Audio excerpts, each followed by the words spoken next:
And we're live. Yeah. Good job. Thank you. You said make it count.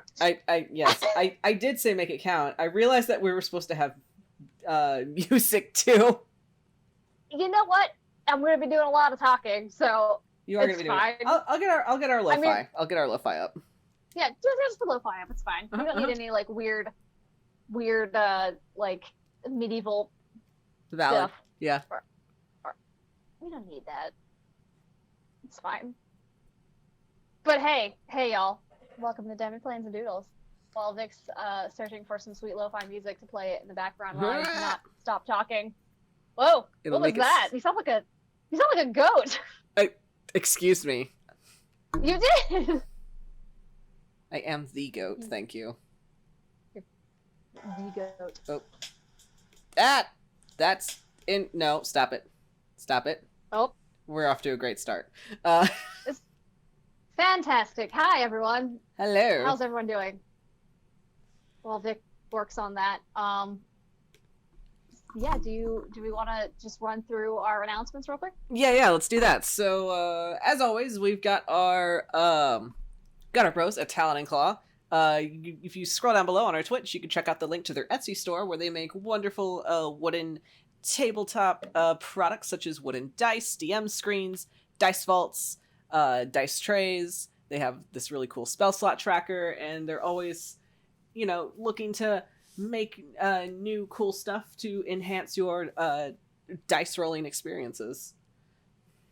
So if you want, go check them out. We have a coupon code for you all to use. It is Divine Conquer. Use that at checkout, and you get 10% off on your purchase with Talon and Claw. Nailed it. Nailed it. That's good. I did it. What else we got? We can talk about Alistair. Wait, let's talk about Alistair. I'm trying to figure out why my sound does certain things. Okay, cool. Okay. So Alistair is a webcomic that Vic and I created from our brain holes. Yes. And it is about the righteous paladin bro, himbo, Alistair. The himbo Belmont. Bro. Dare you say him bro? Himbro. He's a himbro. Himbro. Himbro. But it's about him on his righteous adventure to save the world from demonic Armageddon. It is available on Webtoon for free. So if you actually Google Alistair and then like an exclamation point, Webtoon, it actually shows up on the first search. Very nice. So that's super. It used to not do that, so that's super exciting. So yeah, that gets uploaded every bi-weekly on Mondays. So go check that out if that is something you're into. And if you want, you can join us on Patreon for as little as $1 a month. You'll get extra behind-the-scenes stuff, extra artwork, lore stuff, and you also get access to our private Discord. Yay! So you can hang out with us and chat with us. We play games. We talk to you guys. We RP. We make little games. It's fun. It's a good time. Yeah. Good time. I don't know if that's working. Let us know if that's working, chat. I can probably look real fast on. I'm listening.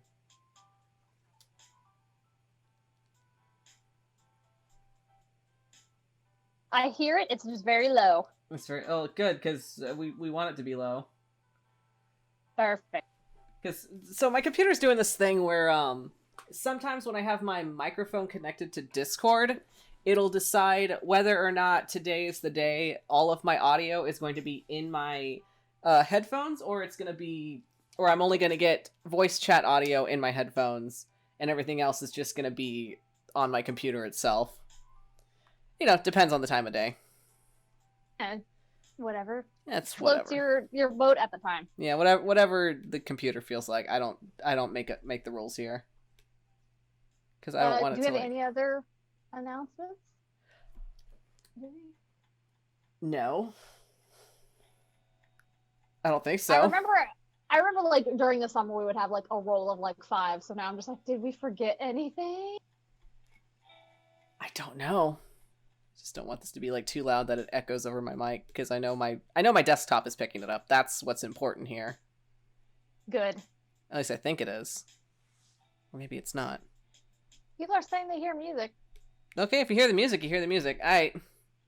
Shane says they hear music. So, hurrah! Yes, no tavern music because Vic forgot to put music to load up some music first, so we're just gonna roll with it. It's fine. I just grabbed my standard lo-fi playlist, which is Twitch friendly, so that's the important part. Okay, so yeah, we breezed through announcements pretty quickly. So should we get into it? Let's get into it. Or rather, I'll say you get into it because I'm along for the ride. Oh, I'm so sorry for everyone in advance. All right. Bam.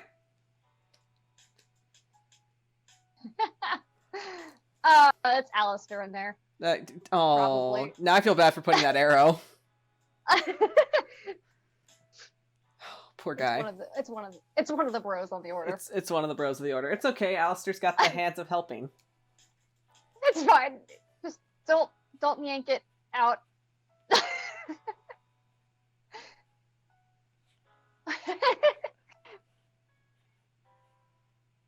What are you making? Oh, it's Allie. How could you not tell by the beautiful square brows? It looks like he's like doing the touchdown. On his hands. His helping hands.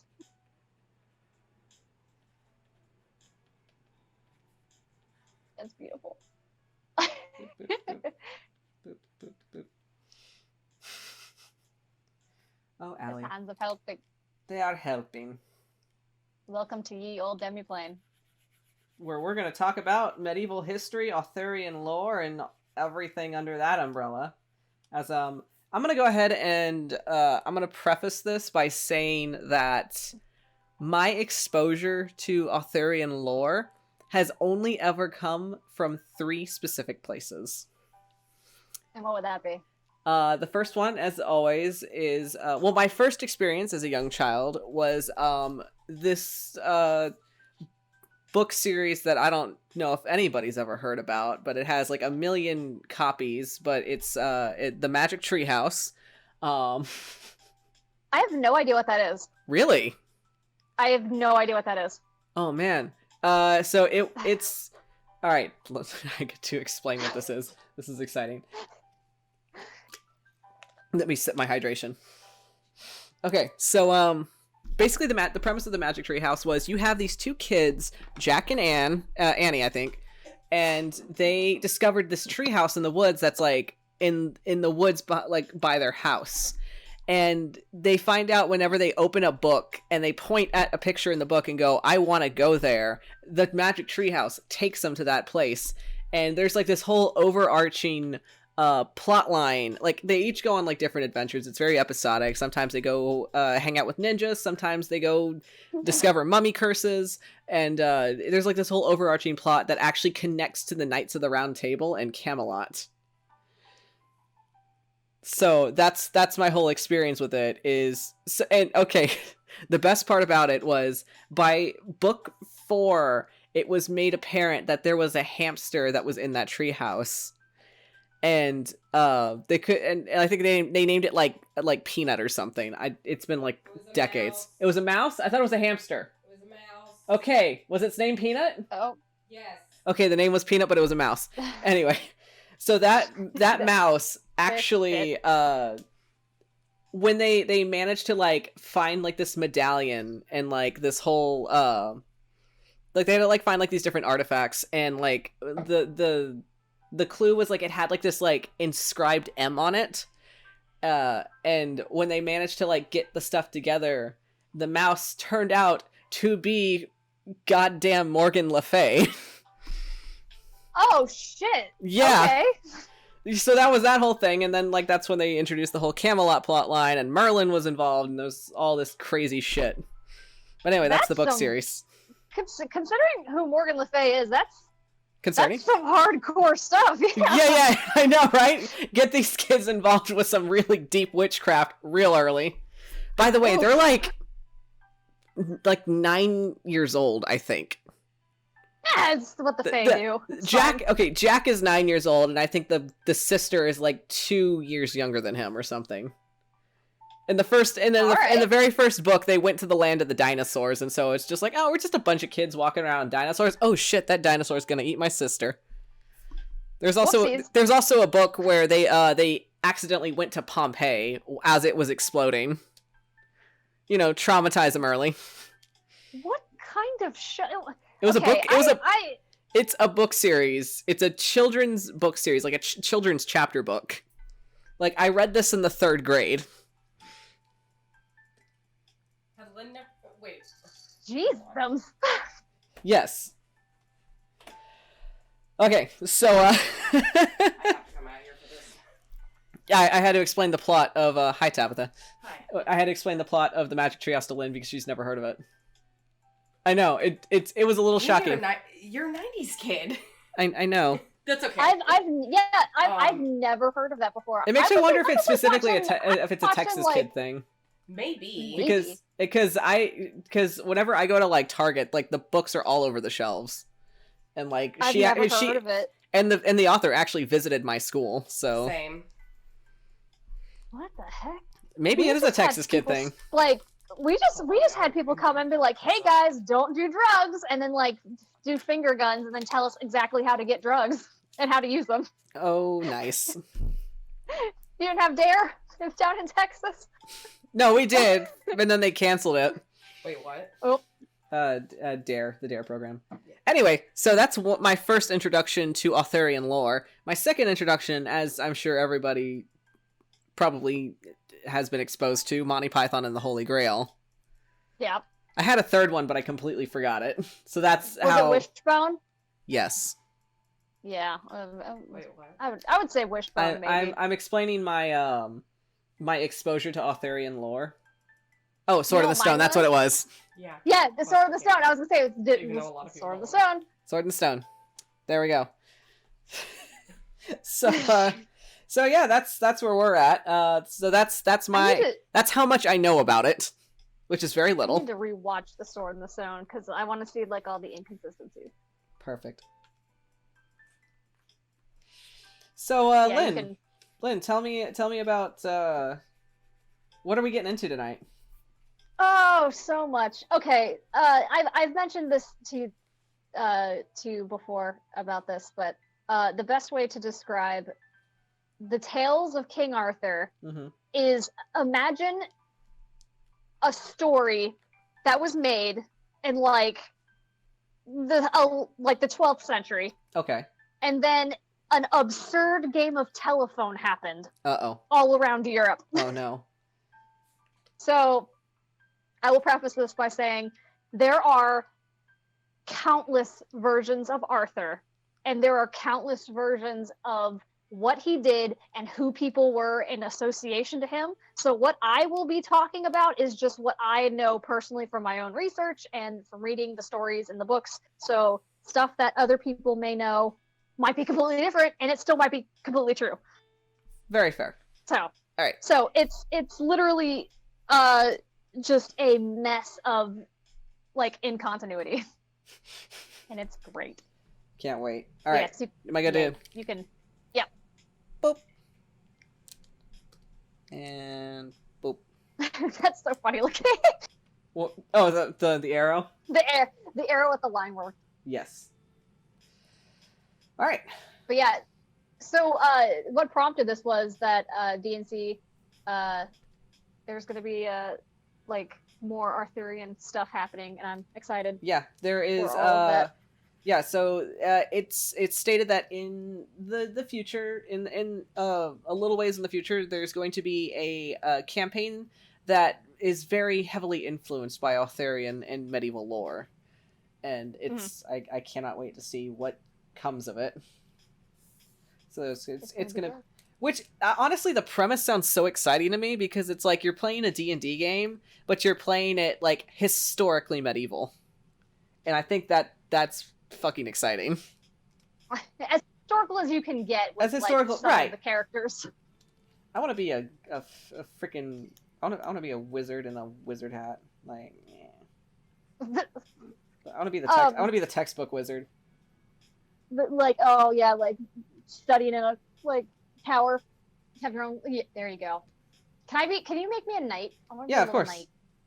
But like my armor is like clearly way too big. As you see, my wizard robe doesn't fit. Oh, it's like a knight shirt. Oop. It's beautiful. You need to have one sock too high. Yeah, you're correct. That's usually how my socks work. There you go. Rah. So, so fun fact. Uh, so Arthur is a folk like hero. He's not real. Just to start that off. A lot of historians think that he might have been based off of someone real, but all of his adventures and like all of the stuff that happened to him completely made up, because it was one of the first stories that did the what is like the hero's tale, like that kind of story setup. He was like, that was like one of the first big stories that was the hero's tale, where like he was prophesized to be born, he did the thing until he got his calling, and then he went and did the thing again, and then he became a hero. Yes. That was like the original story. And I think it's called I think the original was like La Mort d'Arthur, which is like the death of Arthur. Oh, I think that's what it was. Spoiler alert. Yeah, spoiler, he dies. Sorry, everyone. But we'll get to that. He actually doesn't die. But did you know Arthur was not from Britain at all? Like, that he was stolen, essentially. Shocked. So what happened was the stories of Arthur became so popular.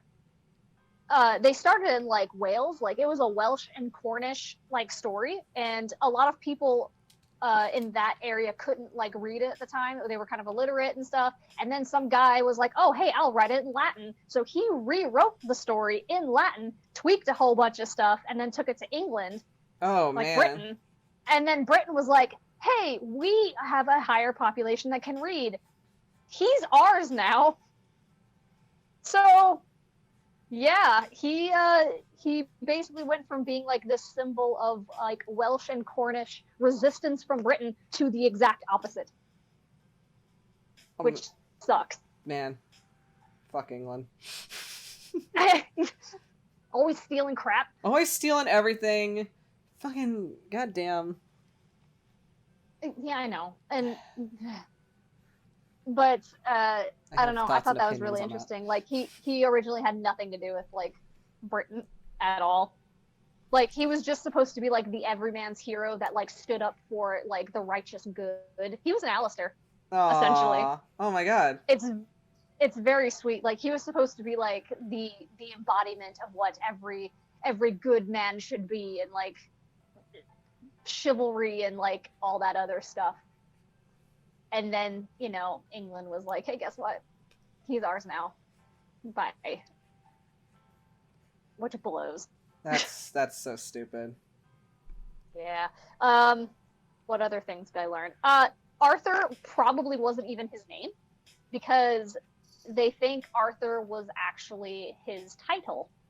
Oh. Because Okay. because art in Celtic means, and like a lot of like languages like around the area, like a lot of Celtic lore is in King Arthur. So another reason why they're like, it's Britain. And Britain just like, yeah, we'll just Christianity that up a bit, like get rid of all that. It's fine. But art in a lot of Celtic languages means bear. So like. So he was a bear. He was. He was a bear. He was a bear. That's what you're telling me. No, but like it was supposed to be like. There's like, no evidence saying no. Exactly. And that's like a reason why a lot of historians are just they make all these assumptions, because they're like, okay, this comes from this, and like because of how this author is and where he grew up, he probably changed it to match more with where he lived and like all this other stuff. I am 100% unsubscribing from the BBC's Merlin so that I can write my own Arthur story where he's just like this massive jacked bear. Oh my god. Was Arthur the original himbo? No. Damn. and I'll get into that later. Crushed That my title dreams. goes to someone else. That crushed my dreams, Lynn. I would say the original himbo is probably Lancelot. That's valid. But what's another fun thing? They think King Arthur was. What happened was they took this entity. So King Arthur, they made up this character. He's loosely based off of like a prince of like an area, like the area, but very loosely based. But what they did is like they created this character, King Arthur, and then they would write about him as if he was a historical figure in the past. And they did that with all of the characters. See, that's what confused me a lot whenever I would hear about him, because I would think that this is a real fucking person. And people, specifically people that I have spent time like on voice chats and like in chat rooms with, would swear to me that he was going to come back one day, and I'm like, that sounds so fucking ominous. That is a thing. That is a prophecy. What happened was, we'll get into that, but he is prophesized to come back when the world needs him most, like Superman. Bitch, where are you? Arthur, wake the fuck up. So that's where a lot of people have like the issues of like the consistency, because he's written as if he's a real person, but he's not. He's loosely based off one, but the way people have been writing about him makes it seem like he lived a long time ago, right? And did all these wonderful things, even though he wasn't real. And they did that with all the characters.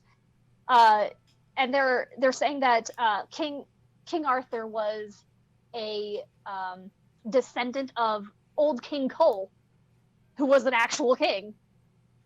And also, King like, Cole, I think that's like a little nursery soul. rhyme or like a... Yeah, that one. Oh, I'm sorry. Sorry. I accidentally dug my nail into Tabitha's leg. Rude. I know. Oh, that's also rude. Is certain apps are becoming active on my computer again, and I don't like that. No, we don't want that. No, we don't. Let me give me a moment while I task manage this bitch. Yes.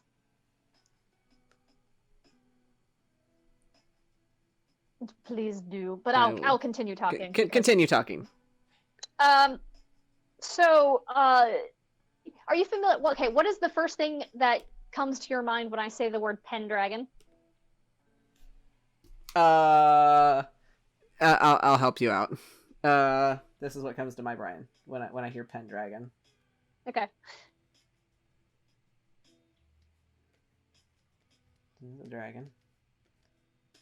And he's holding a pen. I 100% thought you were gonna draw Howl. Oh, that too. But in the moment, my brain was just like dragon with a pen, you know, like pineapple. Dragon with a pen. Supposedly. I have an apple. I have a pen. Pineapple. That's what my brain did. Father of Arthur, supposedly his name's Uther Pendragon. Uther. Uther. I love it. Which I think is fun. So remember how we were talking about how Arthur is loosely based off of some guy? Some guy. Like some dude. Like he was a prince, I think. But so they did that with almost all of their cast of characters that they had. And Merlin is the one that I find the most interesting. He was the counselor of Arthur, and he was also titled the last of the druids. So he really wasn't a wizard. He was a druid. Oh shit! That completely rewrites everything about my feelings on Merlin. So he did magic, but it was mostly like herbal based, and he did a lot of prophesizing. Oh my god! He was. In the movie, in Sword in the Stone, he was wild shaping like a motherfucker. That was that was a level 20 archdruid. Yep. Yo. But can't wizards also shape change? Fuck that shit. He's a druid now. He was actually based off of I forgot the guy. It sound like the funny thing is like a lot of the people that like are named after these characters had very similar names. but the Merlin, I don't remember what his actual, like, the person he's based off his name was. It was like Marilyn something. Marilyn Monroe. But yes, but he's actually based off of a Scottish madman who lived in the woods. So you're saying that Merlin was originally a Scottish. mad Scottish druid? Yes. I'm staring like That's right what at he's based Tabitha. off of. I'm literally staring right at Tabitha. Care to elaborate? Can you elaborate how? How? That there are some texts that are stating that Merlin was based off of a wild and crazy Scottish man. Also, he's a druid. Yeah. That's just a Tuesday for Mark Anthony. That's just a Tuesday for Mark Anthony. Yeah, so Doesn't but like draw this Mark guy Anthony was in a like fucking kind of Draw bathrobe. Mark Anthony as a. I'll draw him in a bathrobe, thank you. Thank you, please. Once I finish drawing Lynn's epic knight armor. Does this mean instead of the Firebird that he would have as his little It's just Archimedes. It's Archimedes. Yes, absolutely. Just on fire.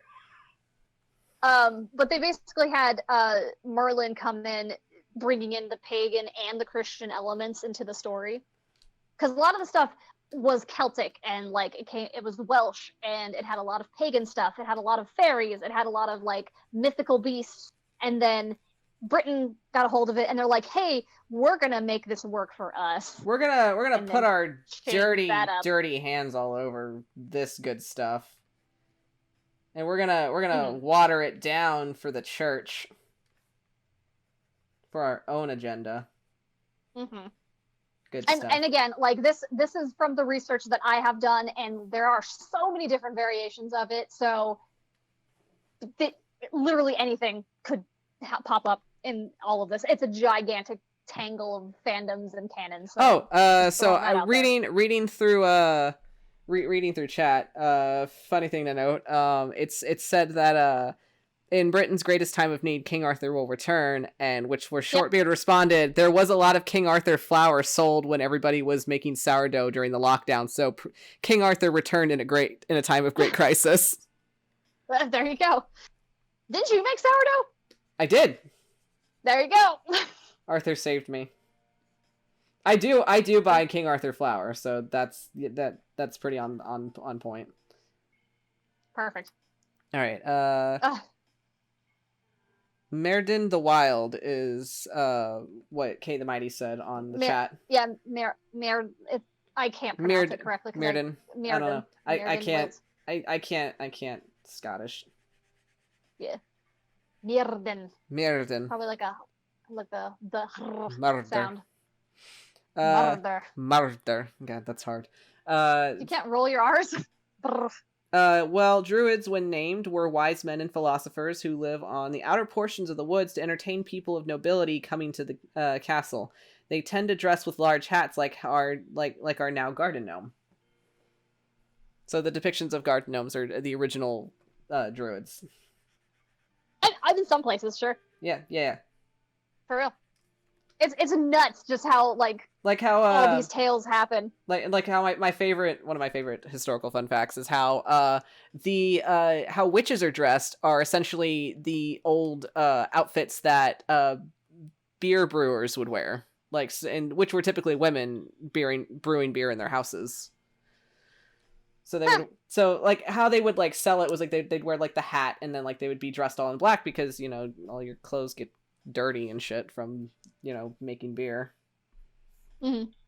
And then of course they have the giant cauldron where you're constantly having to stir the fucking fermentation to keep it going. Yep. Trying to think, what color am I going to make my socks?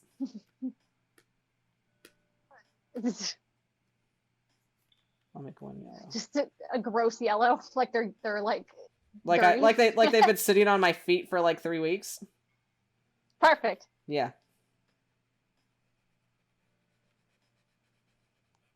I love it. Just so you know, you're the one that's down there next to them. That's fine. I look. You always make me look like I'm dazed. Like I don't know what's happening. I mean, I am too short to know what's going on. You're like, this is a problem for the tall people. My sword is as big as I am, and it is a short sword. Yes. I'm surprised you haven't made a goblin or a kobold or like at least a gnome to like self-project your short problems onto. No, I live vicariously through all my tall boys. That's fair. Um. So yeah, Merlin was this crazy druid that lived in Scotland, and he lived in the wilds, and he was also King Mad- Arthur's like Mad counselor. fucking respect. But a young this is from one of the versions.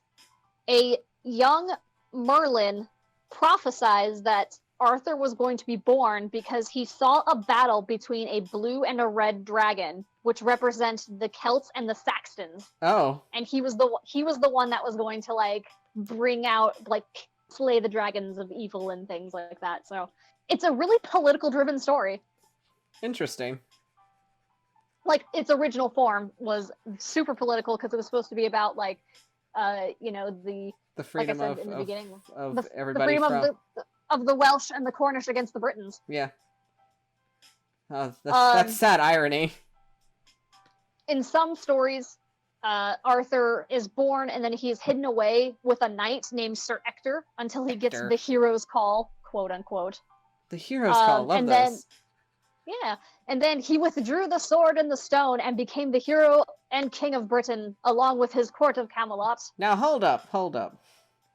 That's where we're gonna get into this. Okay, so sword in the stone, but there's also the whole thing where he also gets it from the lake.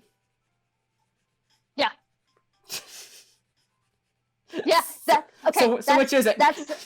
That's one of the inconsistent split timeline things happening. So in some versions, he got Excalibur from the sword and the stone. Other versions say he got Excalibur by the Lady in the Lake. Other ones say he got Excalibur first, and then it broke, and then he got a new one. All right. So hear me out. So this is my wizard hat, right? But I'm a druid. All right. So I got to make sure everybody knows I'm a druid, so I'm just going to put a big capital D on this hat. Perfect. People got to know. Also, my beard does not match my hair color. That's important, too. It's great. My beard is my druidic focus. That's where I draw my magic from. I love it. All right, let's...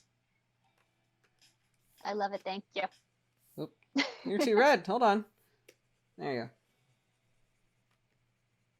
Yes. Perfect. Yes.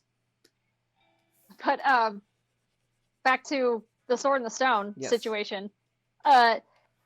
Some texts say the sword and the stone's name is Caliburn, and then it breaks, and then he gets Excalibur from the Lady in the Lake. Some people say Caliburn is shortened term for Excaliburn, which then turns into Excalibur due to multiple translations. It's very confusing and dumb. I am getting heartburn just thinking about it. Anyway, I mean, watery tarts distributing swords from ponds is no basis for a system of government. Exactly. And anyway, he this is where it gets fun. He was brought down by his son Mordred that he had unaware due to the magical trickery of his half-sister. Oh?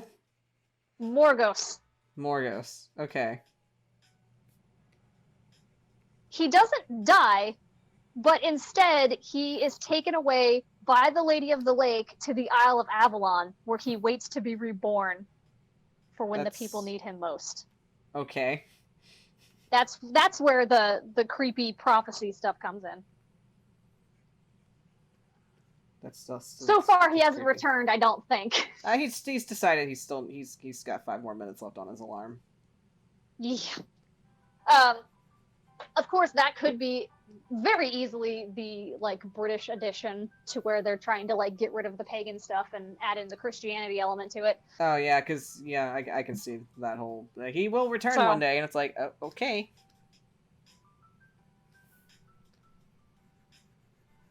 Yeah, Kay the Mighty says, my hearing was Merlin was given the sword by the Lady in the Lake to be given to the rightful king, so he put a spell on the rock that only the true king could withdraw it. See, that's another version of it. That makes sense to me. That's, if I heard it like that, I'd be like, yeah, that makes sense. Yeah, it's literally been rewritten and retold so many times, and nobody knows anymore. I don't know. Just fuck it, I don't know. Exactly. Like, the historians can only, like, guess at this point. It's a mess. It is. That's just... Fan fiction at its finest. But, like, it's weird, though, because, like, some of the stories of King Arthur, there are so many of them. And, like, one of the more famous ones is where, like, he has a battle with his illegitimate son / nephew, and they, like, fight each other. And then there's, like, a part where he battles his shadow twin, his evil self. Now we're just getting into Beowulf territory. And, yeah. And then, like, there's... He defeats, like, a giant boar and, like, a bunch of other monsters. Because he's supposed to be, you know, the big hero guy. Oh, so let's get on to his wife. Yeah. Guinevere. Guinevere. Yes. Guinevere. Potato, tomato? Yes. Okay. So I have mixed feelings about her. And the reason, because I think someone in the Alistair Discord chat mentioned that Dish would be Grayson's Guinevere. Guinevere. I mean, sure. Which I'm protesting this because of this one reason. Okay. Also, I'm trying to make these like magic lines, but since they're green, they come off as stink lines, and I'm like, that's fine. It's fine. So Lady Guinevere and Sir Lancelot had a thing. I'm supposed to put a string on this because everybody knows it's a fake beard now. I love it. Yeah. King Arthur's wife Guinevere cheated on him with his best bro, Lancelot. Oh shit. Yeah. That's why I say Lancelot is the himbo bro, because he kind of is.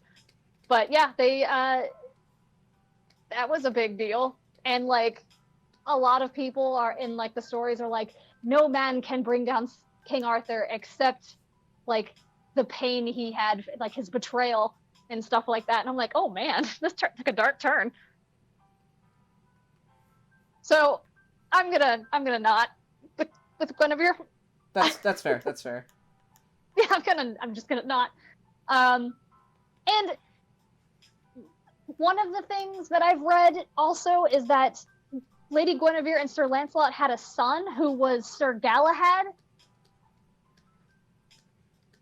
Oh yeah, I heard about Galahad. But he was their son, and he was also one of the Knights of the Round Table, and he was the one that found the Holy Grail. There we go.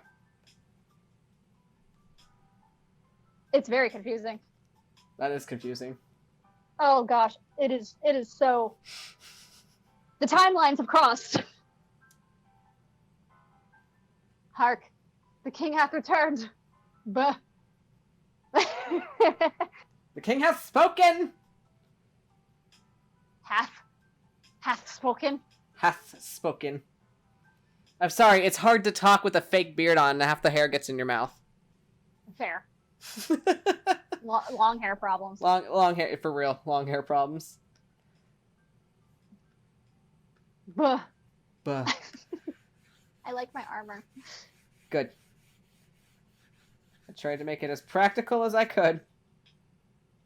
Oh, and also Lancelot was raised by the Lady of the Lake.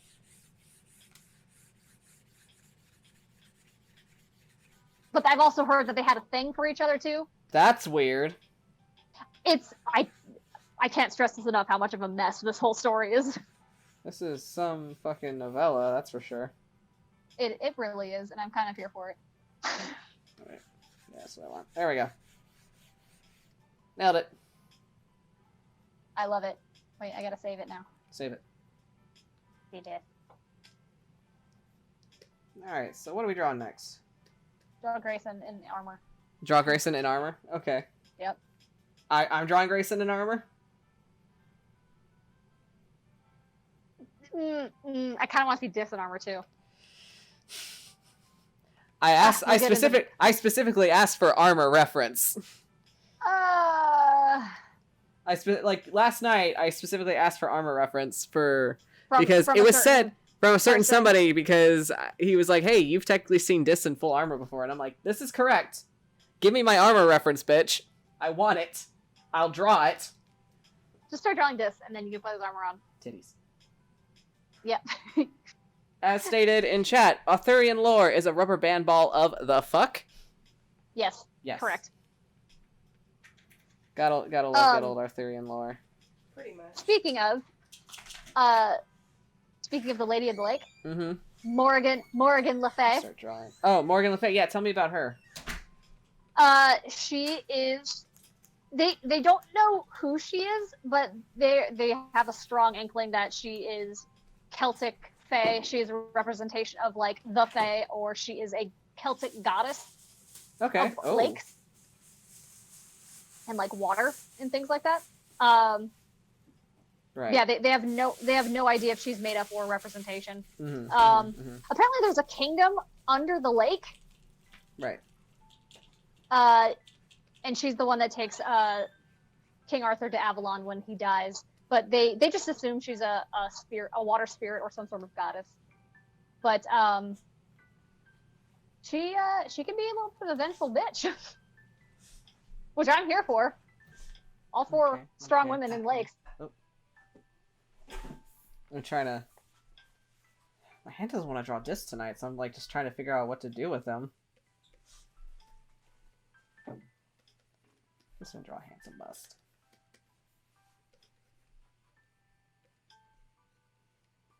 Titties. Of course, I gotta draw what's important here. That's where the Holy Grail is. The whole I mean, it's been there all along. If we want to go there, yeah, let's go there. There we go. Just a chalice in there. Boom. There's the Holy Grail. We found it.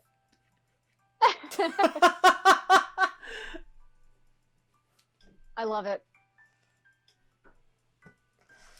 Okay.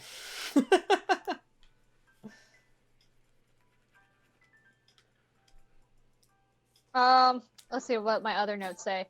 The earliest story of Arthur comes from the 12th century as a defender of his country, the slayer of giants and boars. There's a cat monster. There's a dragon involved. Cat monsters. I am sold.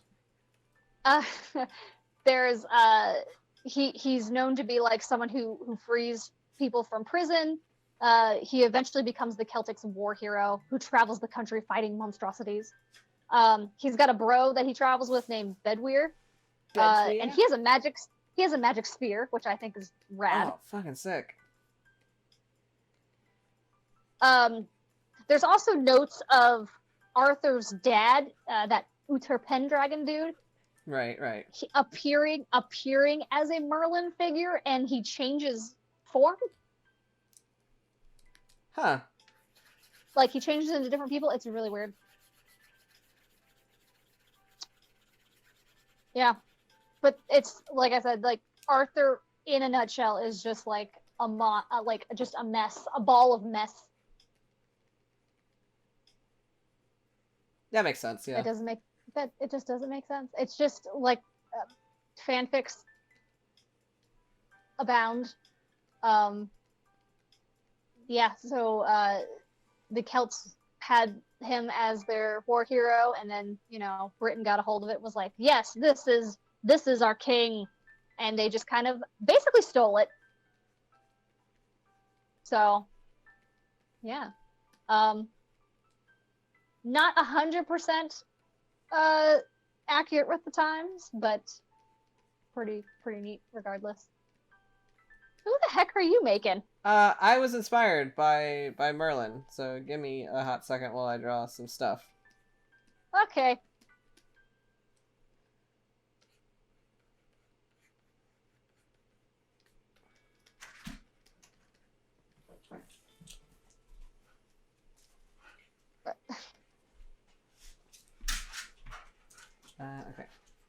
I was trying to figure out how I'm doing this pose.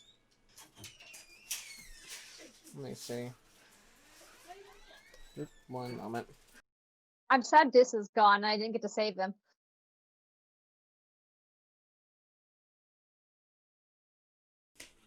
Anyway. Sorry, I had a mute on my end. Oh, that's fine. Yeah. I said I'm sad Dis is gone because I was gonna save him. Oh, that's okay. You get art of Dis no matter what, so. You've really latched on to the idea that Merlin was a druid, huh? Absolutely! Yes, I have!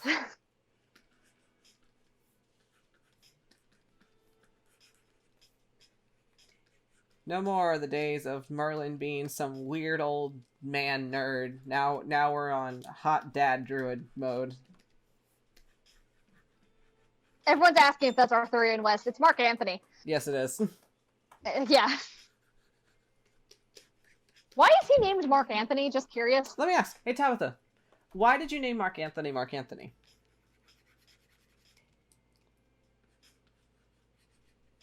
What's prompting this question? That's what we're just asking.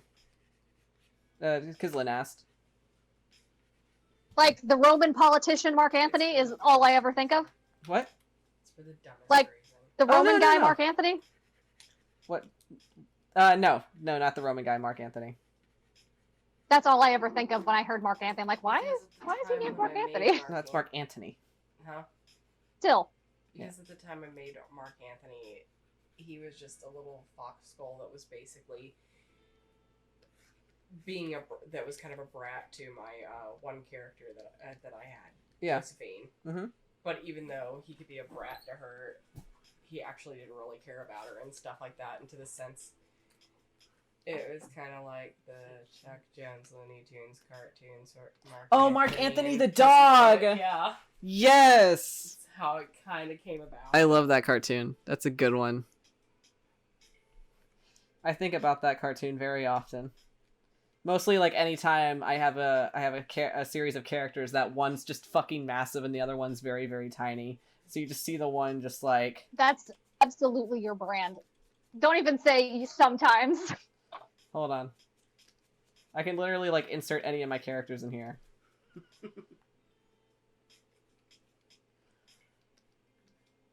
Like, into this hole. See? I could just insert a character, like 2 characters, and that's literally them. Yeah.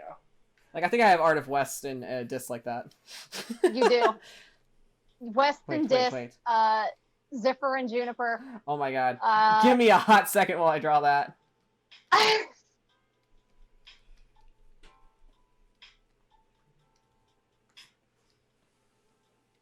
What? Hold on. Lynn gave me an idea.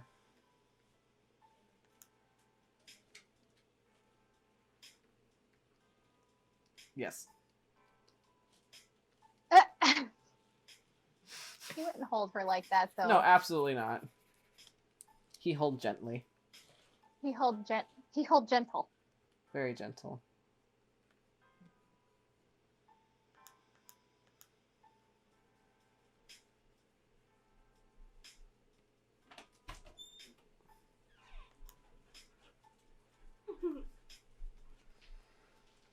Okay. So tell me more about all this goodness that you researched. I mean, that's basically it for Arthur. Like, I'm curious to see how it's going to play out in the campaign. Oh yeah, I can't wait to see what Jesus writes for this. I'm just curious, like, how much, if it's going to be Arthurian or if it's just going to be medieval.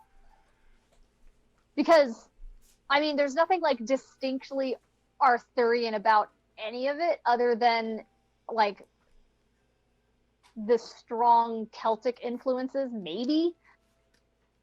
But yeah, I'm curious to see how it's going to be pulled off. Look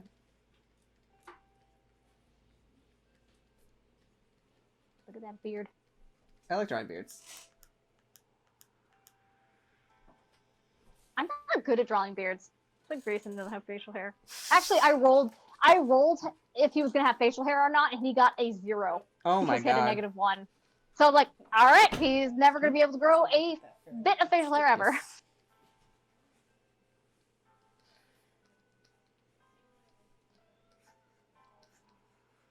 He's doing his best. He certainly is. But yeah, I'm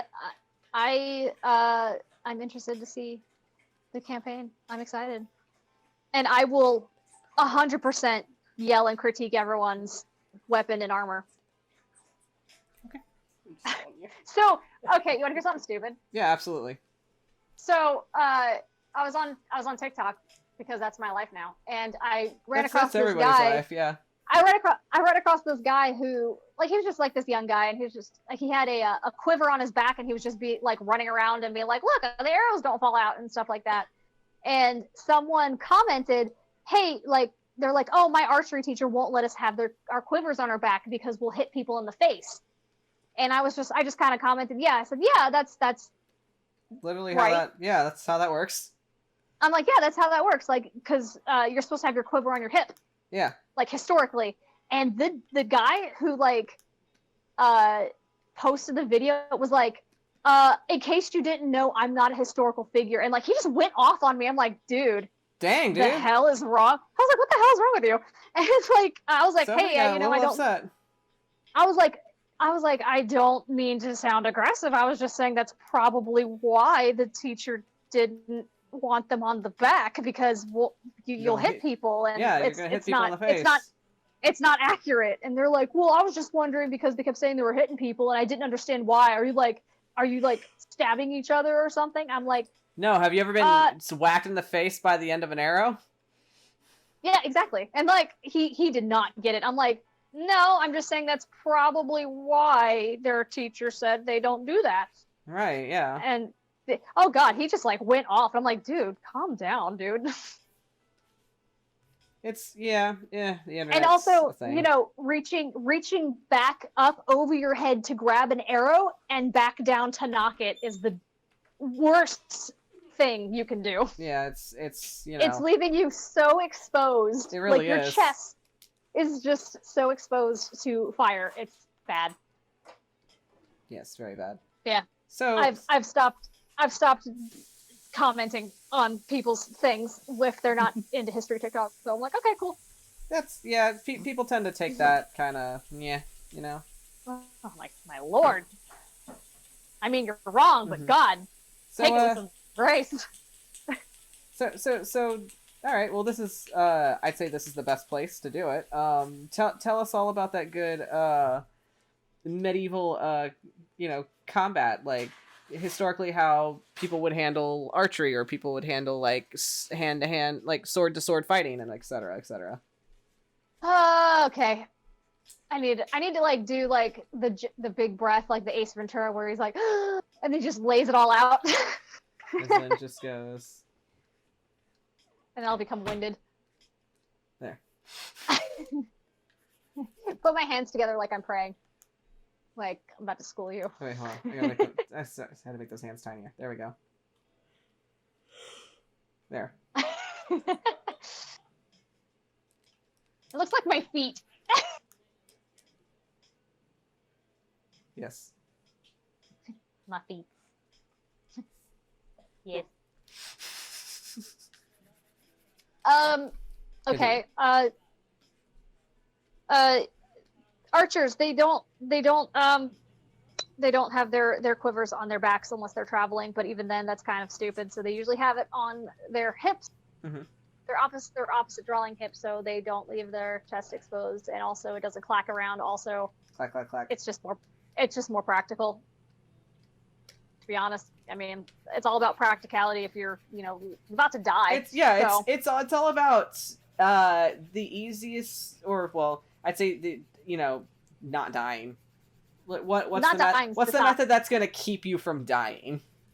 Pretty much the fastest way to do it. Which in those times, dying was a very big problem, or a more really consistent problem. Living time. Yeah.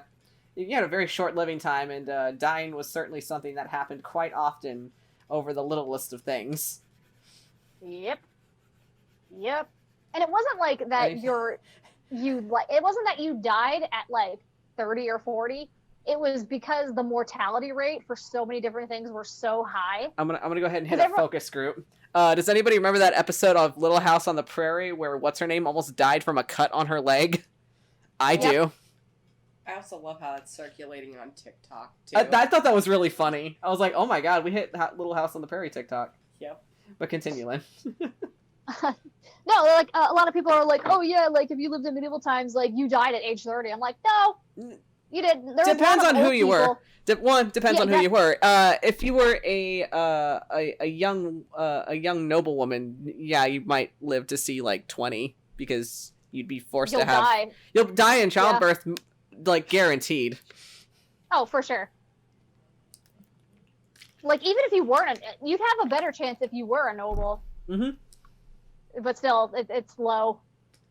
Yeah. And probably like 3 out of your 5 children will die anyway. That's why you had so many. Yep. But yeah, it wasn't that like the aging was different at all. It was just life was so much harder. Oh yeah. And disease ridden.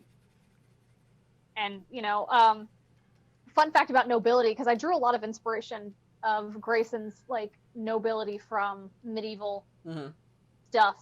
But in that time for a nobleman, you at the age of like 7 or 8, probably like 6 or 7, you were a nobleman's son. You were going to become a knight. They would ship you off to someone else to be like to have your knight training and stuff.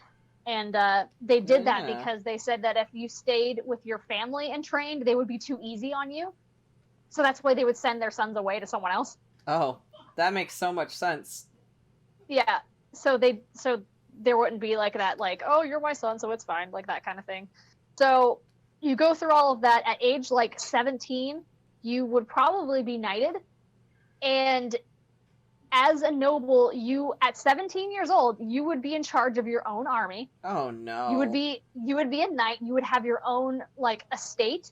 You would be married and expected to have like kids. You know that? And like starting that. And isn't that messed up? You know, it kind of makes sense now for why a lot of bullshit went on in those times, because you had a bunch of teenagers trying to run the countries and like run armies and shit. Like that's fucking horrifying. Mm-hmm. Yep. Good God. Yep. That's terrible. No, thank you. I always thought that was kind of funny, just because, like, man, these are like kids. Oh my God! Now those Disney movies were like, "Daddy, I'm 16. I'm an adult." Oh no. Yep. Oh no. It's all making sense now. Oh no. Yeah, like think like Ariel was what, 16, right? Yes. So Prince Eric was probably like the same age, if not like 17. Yeah, that makes sense. Yeah, given the time period, yeah. I mean, Ariel seemed to live in a very feudalistic society anyway in Atlantis, because you have a monarchy and then you've got everybody else under them. Yep. And then she's like, "I'm gonna marry the Prince of Denmark," because I think the Little Mermaid comes from like Danish lore. I think. Yes, she comes from Hans Christian Andersen was Danish, if I recall, right? I think so. I'm Danish. Yay! Yay, you did it. No, I did it. Hooray! Self high five. Hans Christian Andersen, he was Danish, right? He was somewhere around there. Yeah. I have our top expert Googling it. It's Cole. Cole's our top expert. Chat says, Phoebus, you're 16. You're not a full adult for about 2 more years. Danish. Excuse me? According to my family, I have rights. Yeah, Phoebus would, at his age, would probably be in his last stages of knighthood. Oh, dear God. And would be probably getting ready to be, like, presented to be married. I was just using the Sir Phoebus as, like, just him being a pompous little shit. Nope. Don't give that boy responsibilities. Don't do that. That's how it works. Oh, no. That's how we go. I don't want responsibility. Responsibility causes stress wrinkles. Oh my god, he sounds like Grayson. Jesus.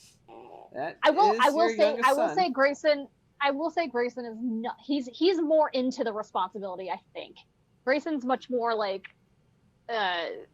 composed and likes the business sides of things, so he's very much so more. Phoebus likes being able to tell people what to do, but like if you give him paperwork, it's like, Daddy, can I hire someone to do this for me? Can I hire someone to do this? I just want to play my little viola and dance around and maybe commit crimes. Phoebus, you need to hire your own bodyguard, and then you'll know what to do. Oh God, I imagine his grandfather talking to him about bodyguards. Oh no! Don't do that. Don't do that. Yeah. What else? Most of the time, swords weren't used in combat because they don't do shit against armor. That's another peeve of mine. It makes me think of the.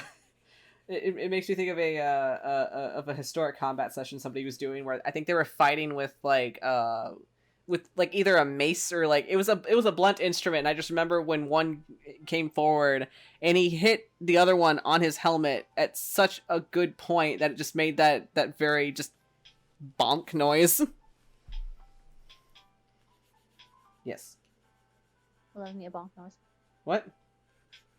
So I love me a good bonk noise. It was a good metal bonk noise. Yep. Most of the time, people had maces in combat. And when it was hand-to-hand combat, it was maces, not swords. Nobility would carry swords around as a status thing. Oh my God. More so than anything. I just realized something. What? I just realized, Tabitha's gonna hate me for this. But I realized deep in her subconscious where Cole came from. Cole, no. Oh, she's getting up. Okay. Oh, okay. I'm gonna pause this. Okay. Yes. She's listening. Proceed. So, as Lynn was discussing the whole the historical accuracies for medieval combat, whether it be with armor or swords or etc., it made me think of that one specific, like I'm unlocking like deep core memories of me reading the Magic Treehouse, and it reminded me of a point where they actually went into a medieval castle, and Jack liked to do this thing where he would like learn about stuff and he would write it down in his little notebook. And I have a very specific memory of where he was in the medieval castle. He picked up one of the knight's helmets and put it on his head. And that's where he learned that the helmet weighed like 40 pounds. And so he wrote it in his notebook. This helmet weighs as much as me putting a toddler on my head. And I'm like, that's Cole. I hate you. I hate you so much. Yes. Anyway, the Magic Treehouse is what helped me learn so much as a child. I mean, like, Yeah. Suit armor, like a helmet would probably be like 8 pounds max. Yeah. I mean, to a 9-year-old kid, though. Fair. I want to say, like, armor, like a full plate of armor, depending on how it's made, how much you have on, it can be anywhere between, like, 55 to maybe 100 pounds. I just want to wear a suit of armor. But the thing is, though, it's usually going to be on the lighter side so you can move. Because there's so many moving parts in armor. I mean, yeah, that makes sense. Because, like, I guess, like, a misconception about it is that it's super, super, super heavy, which some of it is, but it really depends. Well, I mean, when you have it all on, yeah, because you got to wear layers. Yeah, you have to have your shirt, your undershirt, your gambeson, your armor on top of that. You have to have someone help you put your armor on because there are so many different parts to it. The doublet. Gambeson. Quilted doublet. Yeah. Gambeson. Gambeson. Words. Gambeson. Gambeson. Words. There's no reason to look that attractive. And plus, it depends if you had chainmail on. Oh yeah, yeah. If you got chainmail on, which I get if somebody decided to just go for just straight just chainmail. Yeah, that was pretty common. It really depended on what the situation was, I guess, like what the combat situation was. Right. But woof, that's a lot. Oh yeah. But that's why they had squires, because it takes so long to put on and take off.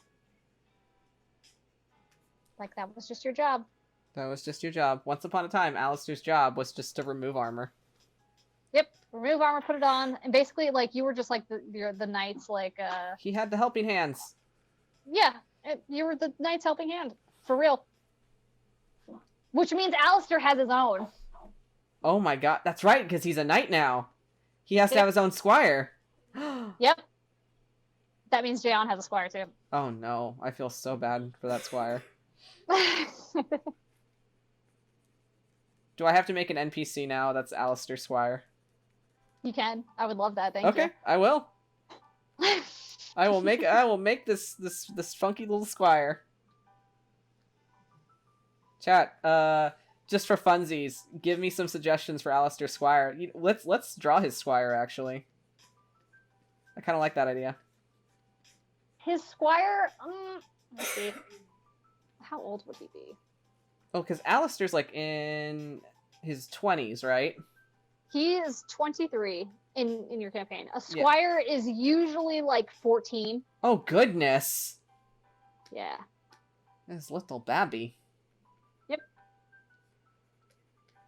And then like a knight usually becomes a knight when they're between 18 and 21. I like Mark Anthony because he reminds me of Kari's dad.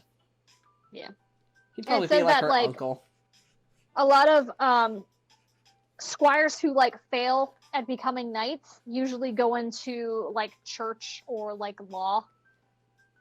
Like they'll do something like that. They'll go into like probably like guardsmen of some sort, or a cleric or a priest or something. All right, I'll get them brushes out.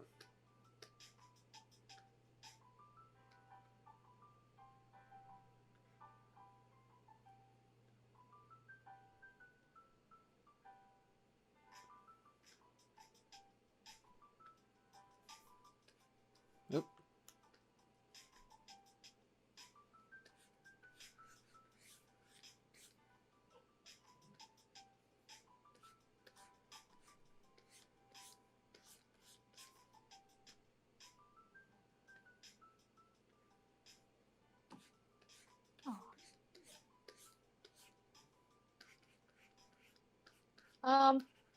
If I were to draw Alistair's squire, it would probably be Lucas. I'd throw Lucas in there. He's an artificer though, so I don't know how that would work. He would just be like, he maintains the armor. Stuff. Yeah. But he would take care of like the horses. He would do all the stuff Alistair needed to be doing. He's the one that's taking care of all the shit Alistair should be doing, but he's just not. Nah. Let me look up. I don't exactly remember what squires do. Like let me see. They're just knights in training, pretty much. Would Lucas want to be a knight? No, not at all.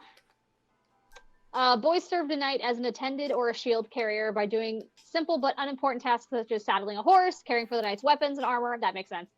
The squire would sometimes carry the knight's flag into battle with his master. A knight typically took his squire into battle and gave him a chance to prove himself. If he proved his loyalty and skill in battle, he would have a dubbing, an official ceremony that made him a knight. However, during the Middle Ages, the squire's rank came to be recognized in its own right and was no longer assumed that a squire would automatically become a knight.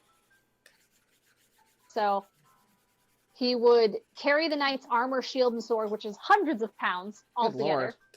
He would guard the prisoners. He would ensure that if the knight fell in battle, he would have an honorable burial. Aww. He would replace the horses if anything happened to them. He would care for the horses. He would dress the knight in armor. He would carry the knight's flag. He would protect the knight sometimes in battle, like by actually standing behind him and like fighting, like back to back with him, which is awesome. Aw. He would accompany the knight to tournaments. He would maintain the knight's equipment and armor. That means that Alistair did all of that for Sister Sarah, probably. Yeah. Or he was Jan's squire. Oh God. Cause Jan's an elf, so his aging is a little weirder. So Jan became a knight before Slower. Alistair did. Yep.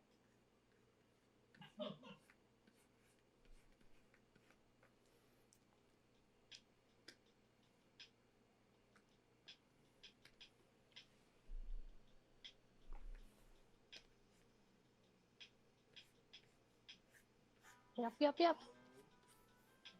Poor I love the Alistair. idea of Alistair being a little squire, because that's adorable to me. Aw, Squire Alistair.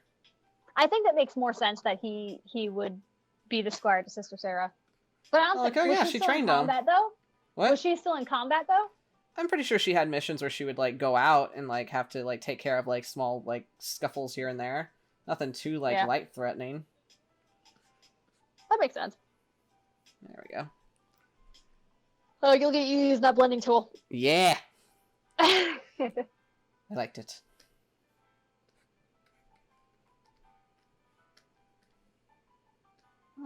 What's another thing that bothers me about medieval thing that people always get wrong? Oh, don't freaking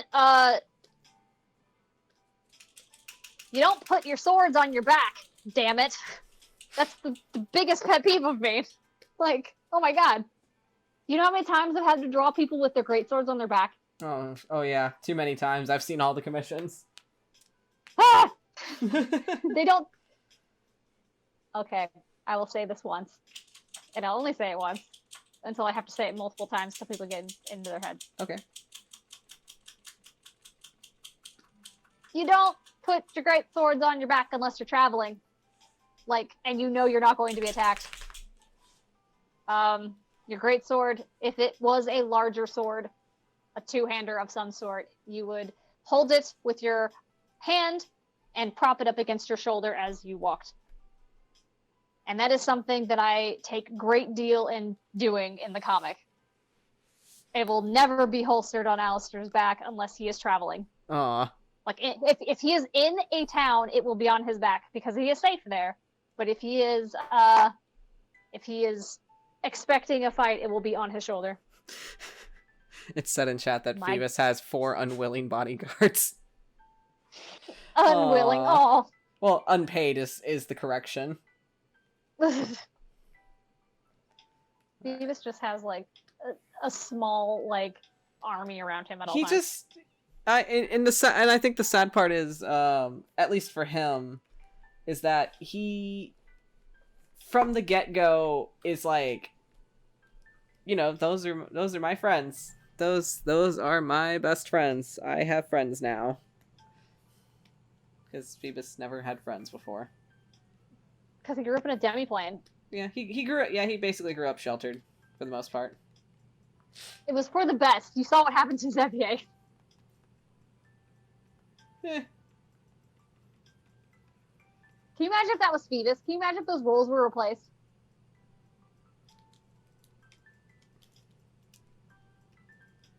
It would be awful. Don't you dare! Oh, put no. that on me. Help.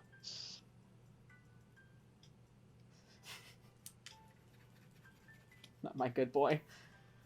Oh god, I don't want to think about that.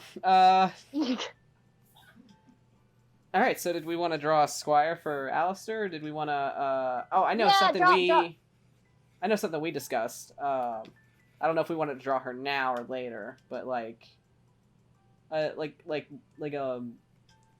evil queen Rhoda. Yes. But we can do all of it. It's fine. That's fine. Okay, let's draw a We've squire got first. we've got like an hour left, so. Oh yeah, for sure. All right, I'm gonna just draw a thing here, and I'm gonna do what they do on like on the Twitter.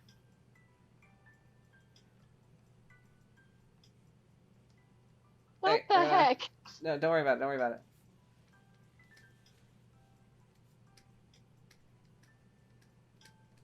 Draw a square. Oh, you're gonna put it in the Demiplanes chat? Yes. So let's pick race. Let's pick. Yeah, gender's irrelevant, but fuck it. Let's pick. Well, they're gonna be a knight, so they're gonna obviously be a paladin of some sort. Yeah. Weapon. And what else?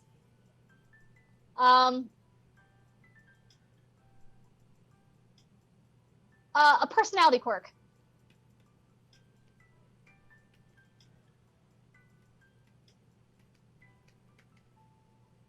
There we go.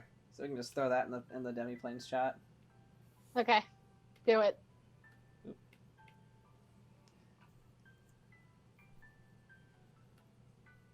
And there we go. And while that gets thrown in there, and we wait for that to cook. We're gonna wait for that to just simmer nicely. Can you draw an Alistair for me? Yeah, of course. Is there a Just- catch, just or just leave draw an him- Alistair? Just draw like a really simple like him standing there. Because I'm going to draw his armor on, and I'm going to tell you what they're called and what they do. Okay. Oh, I'm gonna school you. I'm also going to go get chocolate milk. get your 'Cause chalky I'm an milk. adult. Chocolate milk. Do. Okay. All right, let me doodle in an Alistair real quick. You can draw Jay on if you want to. No. Just like F that guy. Fuck that No. guy. Well, because I feel like his armor would be a little different from Alistair, so let's just do standard It is. Alistair. We can draw Jay on next. It's fine. Well, Alistair's armor and Jayan's armor is like very, very like minutely different. And that is on purpose. All right, so get Alistair drawing here.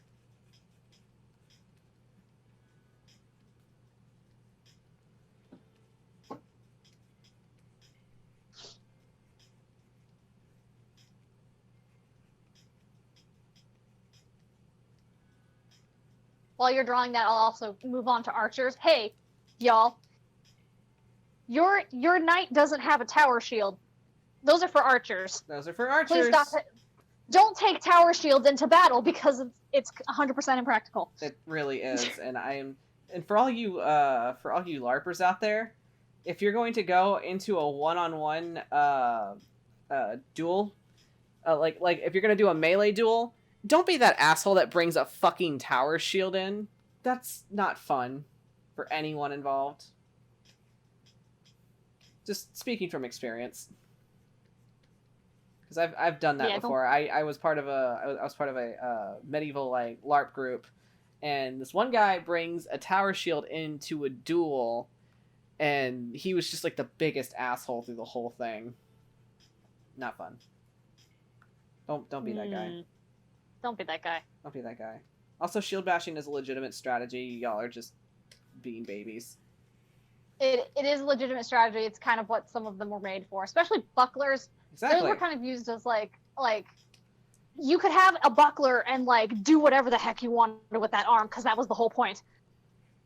They were supposed to be tiny. Exactly. Oh, look at that good boy. Da da da! But- I'm here to save the day. There we go. Gave him little undies. Yeah, because we're gonna draw armor over it. We should make a layer for armor. Okay, I'll make a Okay. armor layer for him. So I'm gonna just draw this cute alley like this. I'm gonna put it over the line layer. Okay. I'm gonna just do him like this because he's cute.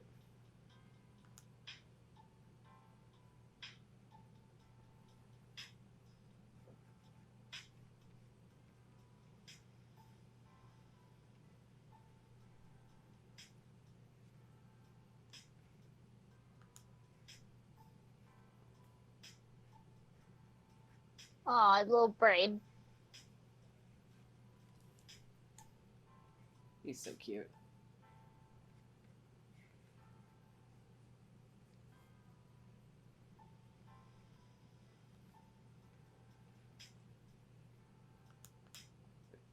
There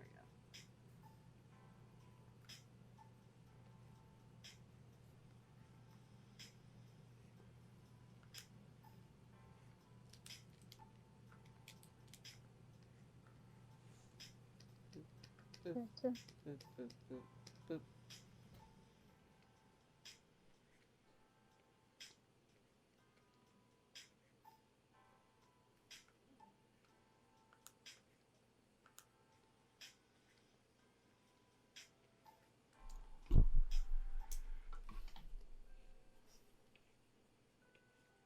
Can I just say that Alistair's just so wholesome to draw?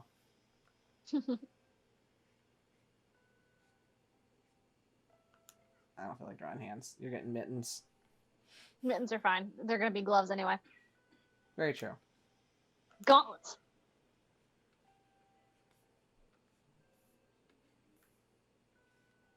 Oop. There we go.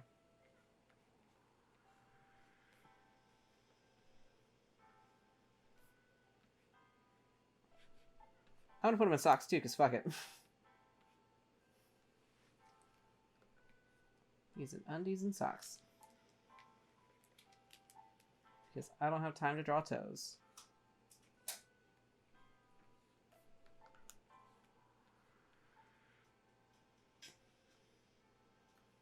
I feel like Alistair's that guy that has to always wear socks because his feet get cold.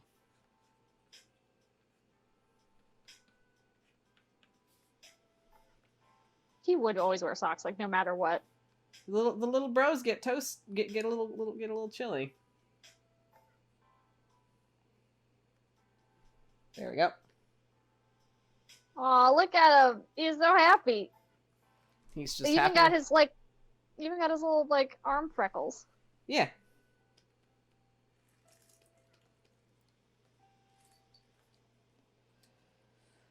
That's adorable.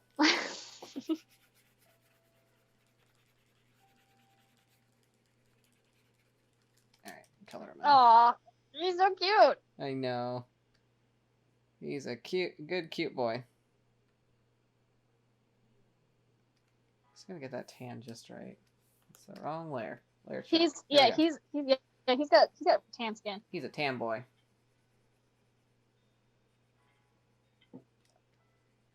I feel so compelled to give him a farmer's tan. Oh God. No, he wears suits of armor all the time. Yeah. Oh wait, he wouldn't. Well, he would have like hold on. His tan would be like just this, Yeah. you know? Oh man. You're gonna have to go back through every panel of that comic and have to draw him with that tan. Nope, not doing that. I'd imagine it would just be like here. Because like all the shirts we wear would just be like that. Well, no, it would be let me see. Because of his armor, it would look like this. Oh, Allie. This is hello. Oh, buddy.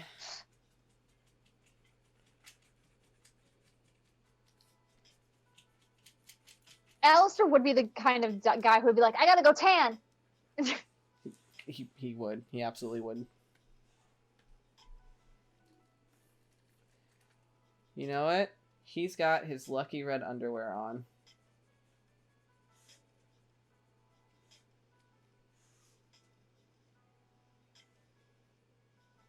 I love it. He has blue socks, like gray blue socks. Yes. Welcome to the Alistair lore drop of what color underwear he wears.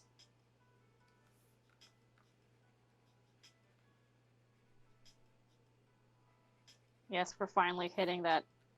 What's underneath Alistair's armor? And we're not even in the zesty tier. Nope.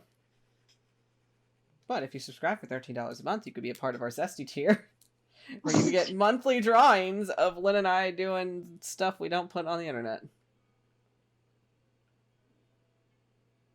Trying to get that right color of orangey auburn. Yeah.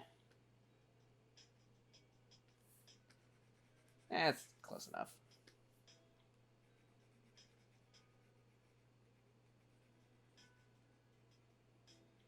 Still can't believe he was supposed to have brown hair. I still can't believe that either.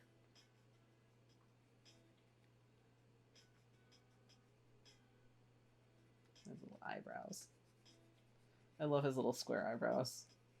You always say that. Every time you draw him, you're like, I love his square eyebrows. They're so cute!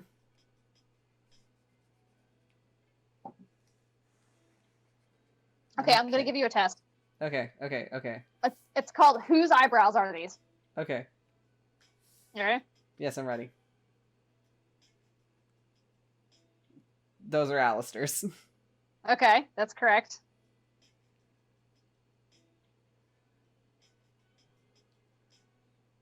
Grayson's. Correct. This might be a little hard for you. Oh, shit.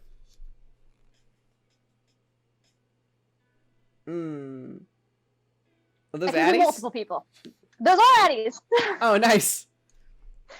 And, okay. Those could either be Wests or Disses. Correct.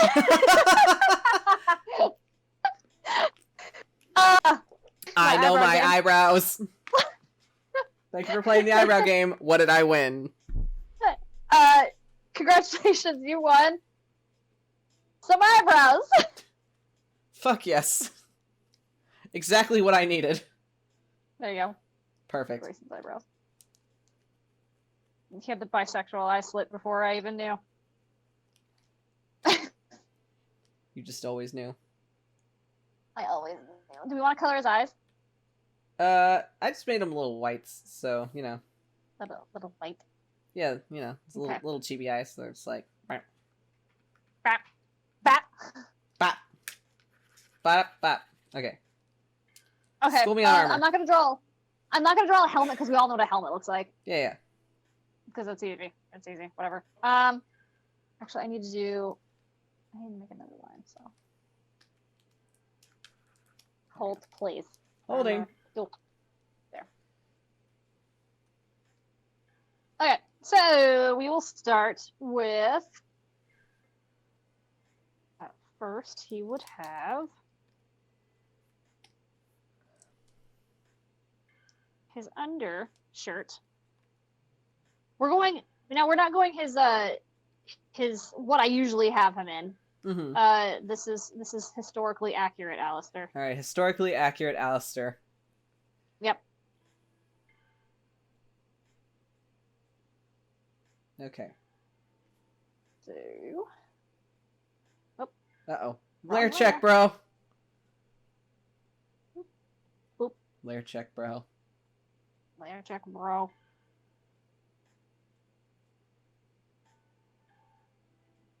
So, in his actual iteration that I used to draw for him, he actually wears a prayer vestment underneath his armor. Mm-hmm. Usually does go on top of it, but he actually has it underneath, and it peeks out underneath his armor.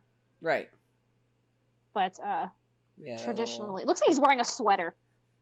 He looks so cozy.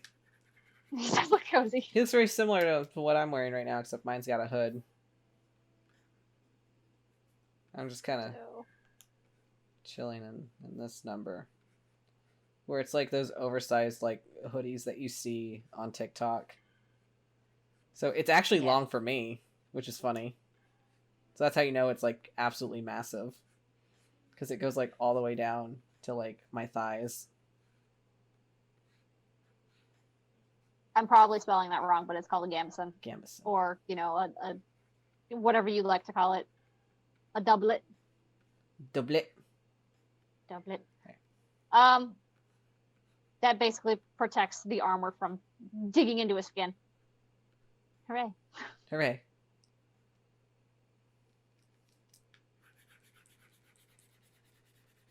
And then...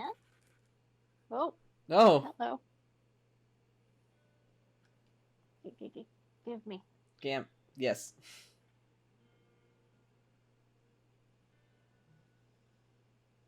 There we go. There you go. I just assumed you were just gonna draw on top of it.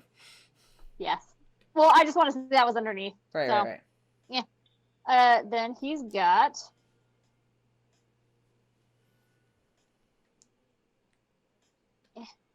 Yeah.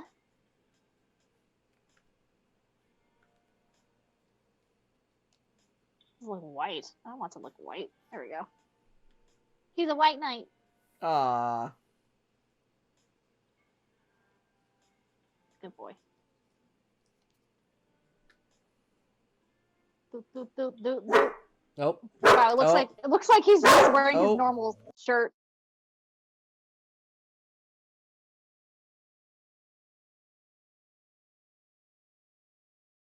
Goodness. Champers. He's so angry. I know. Hey, buddy. Go sit down.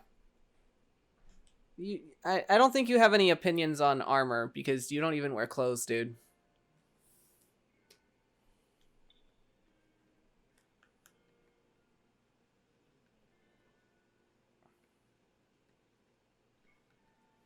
Doot, doot, doot, doot, doot, doot, doot, doot.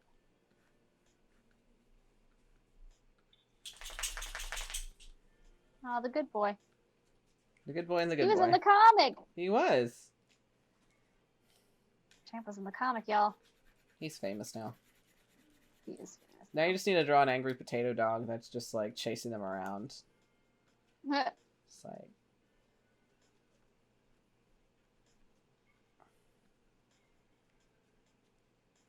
It's like. Rawr.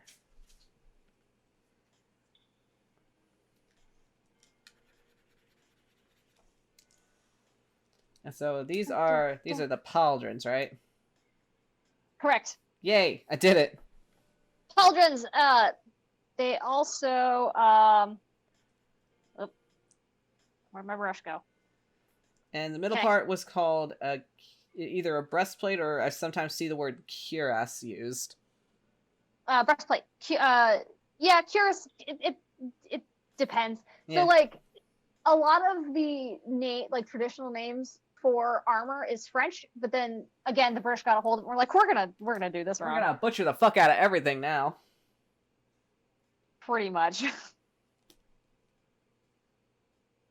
da, da. Pauldrons. Pauldrons. Pauldrons. They protect your shoulders. And hey, have you ever seen like armor where it's like one side's huge Yes. and like one's not? Yeah. That's actually practical sometimes. What's the practicality of it? So the only real reason that would be practical is if they're jousting. Oh. So because this, especially this side being bigger, because this is the side like extra armor over your heart, so you don't die. Yes. There are also pauldrons that have like they're big like that, and then they've got like those little like pinwheel things right here. Yes. Those are sometimes they're for decoration, like they'll be like stars and stuff, but sometimes they're also used for jousting. Like that's where you're supposed to hit, and it's actually like divoted inward, so like the little spear thing will actually go into the into that, so it won't hurt anywhere else. It's a fun fact for you. Fun facts. Fun fact. This thing Alistair has all the time. Yes. That is called, I call it a bever. Sometimes it's called a gorget.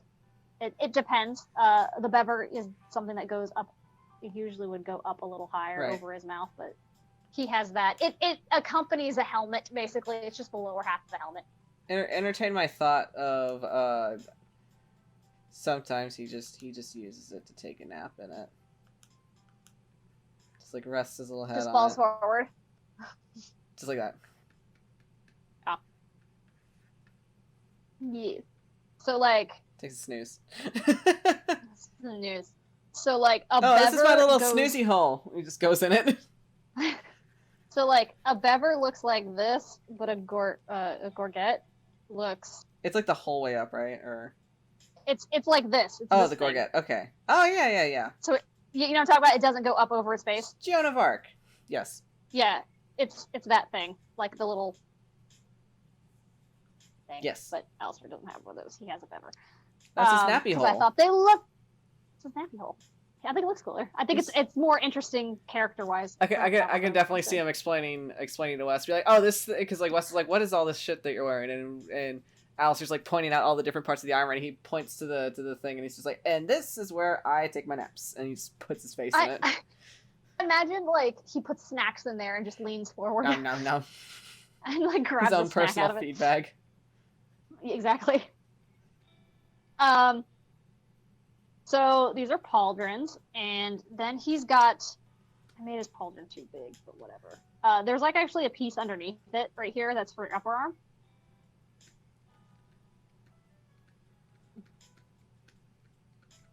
Doot. Snack hole. Points to his face.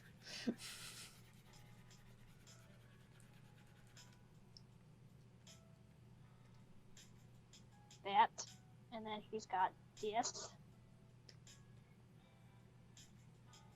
Whoop.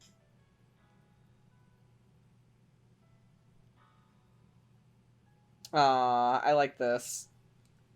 We have our What? squire built. So our squire is a tabaxi, a female tabaxi, and her weapon is a rapier parry dagger combo. Okay. And personality quirk is seems perpetually unamused and disinterested outwardly, but thinks Alistair's the best thing ever and is super proud to be his squire. Aww. That's cute. I love that. Okay, if she's a tabaxi, I need to know. Yes. I need to know her thoughts on Jayon though. Oh yeah, this is true. I need to know that because My they're important roommates. question. They were roommates. My important question is all right. So she's a tabaxi. What kind of cat do you want her to be modeled after? I'm hitting the hard questions. So I could see her look in a number of ways.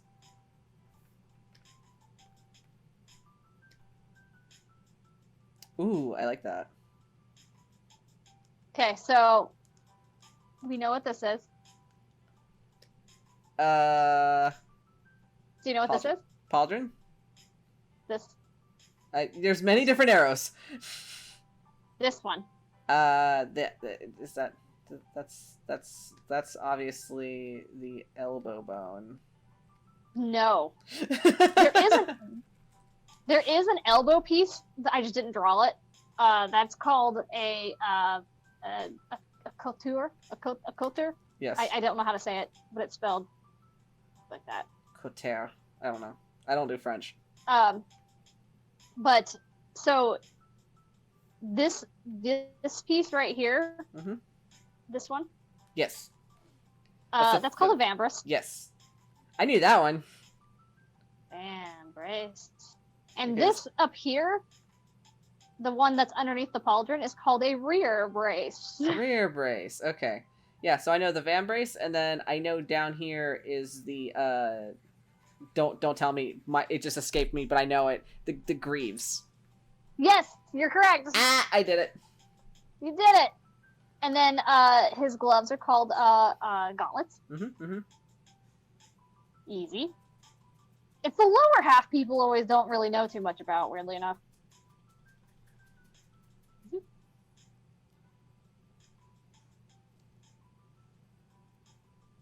Alright, so... Oh my god, Savannah cats are so cute. What? I can totally see it. Okay. No, because I asked what kind of cat we were modeling her after. Savannah cats are so cute. I like their ears. They're like that. What kind of cat? Savannah. Oh, nice. I like how their ears do that. And then their face is like...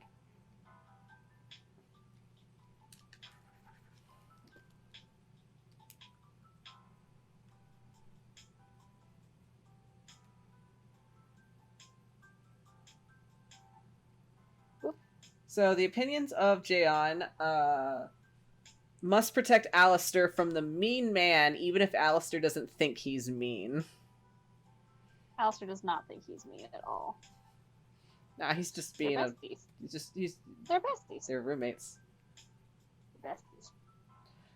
Okay, so I have to ask this question because I feel like it's a question that needs to be asked because we're talking about medieval attire. Yep. History of the decorative codpiece. What's up with that? It was a noble show-off thing. Uh, That's all it was. It had no real importance other than say, look at my big penis. okay. That's it. That is the sole reason for And it. then they take it off when they have to consummate their marriage, and the wife's just like, "Oh, that's disappointing." I mean, the wife probably was like that anyway, For real.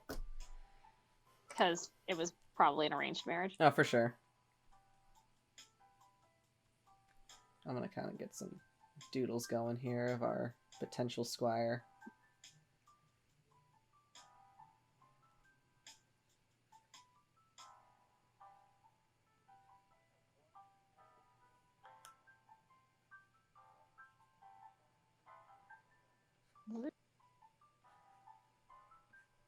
But yeah, that's pretty much all it was.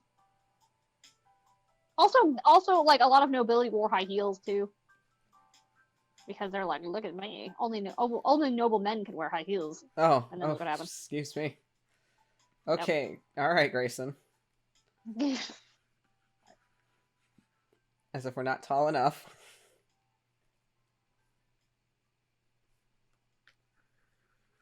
I feel like she'd be in Okay. lighter armor because she uses a rapier. God. I mean, she- Yes. That's it. And there's Foud. Tacit.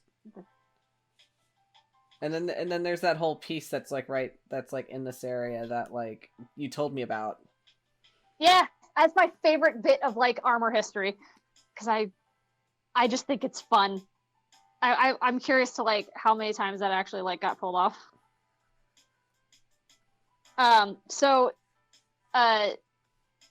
on tassets, so like the little skirt-looking things that go over a knight's legs. So like, it's like, yeah, it's my leg. There you go. So like, it looks like a little skirt essentially, Yes. like that, and they're held together by these little bits of leather, and that little bit of leather goes underneath another piece of armor.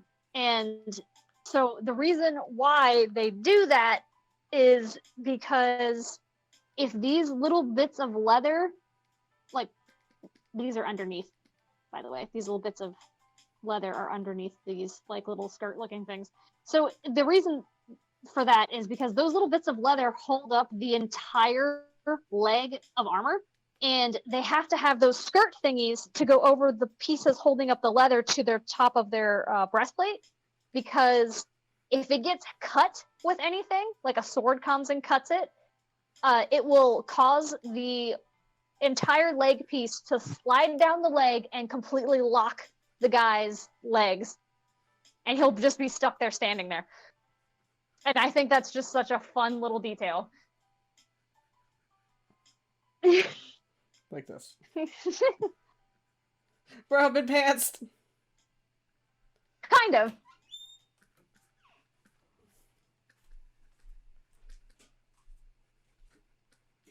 It's basically medieval pantsing, yeah. I mean, they wouldn't go down that far, but basically this piece would lock into this piece, which would lock into this piece, and they'd slide down just a smidge, and then like their knees would basically get locked. Just for the visual comedy. Yes. Not righteous. No. Jayon did it. I could 100% see Jayon just coming by and just cutting that with like a blade. Oh, for sure. It just like grabs his knife and just goes zoop. Yep. Agreed. And so, what is our boy got on his feet since he's only wearing socks here? I'm just gonna put him in some fancy sabatons. Sabatons. Yeah. Oh. Wrong color. Color, bro. There you go. Sabatons. Fancy shoes. And the only thing about them is that they're just metal shoes. They're metal shoes, but the fun thing is though, like a lot of people say armor is like not flexible, and like every time like someone is shown wearing armor, they're like walking around like a zombie kind of. So like, were they like metal all the way like around, even on the soles, or is it just like kind of like a shell where the shoe's like under it? Usually it was the shell version, but there's probably both. Okay.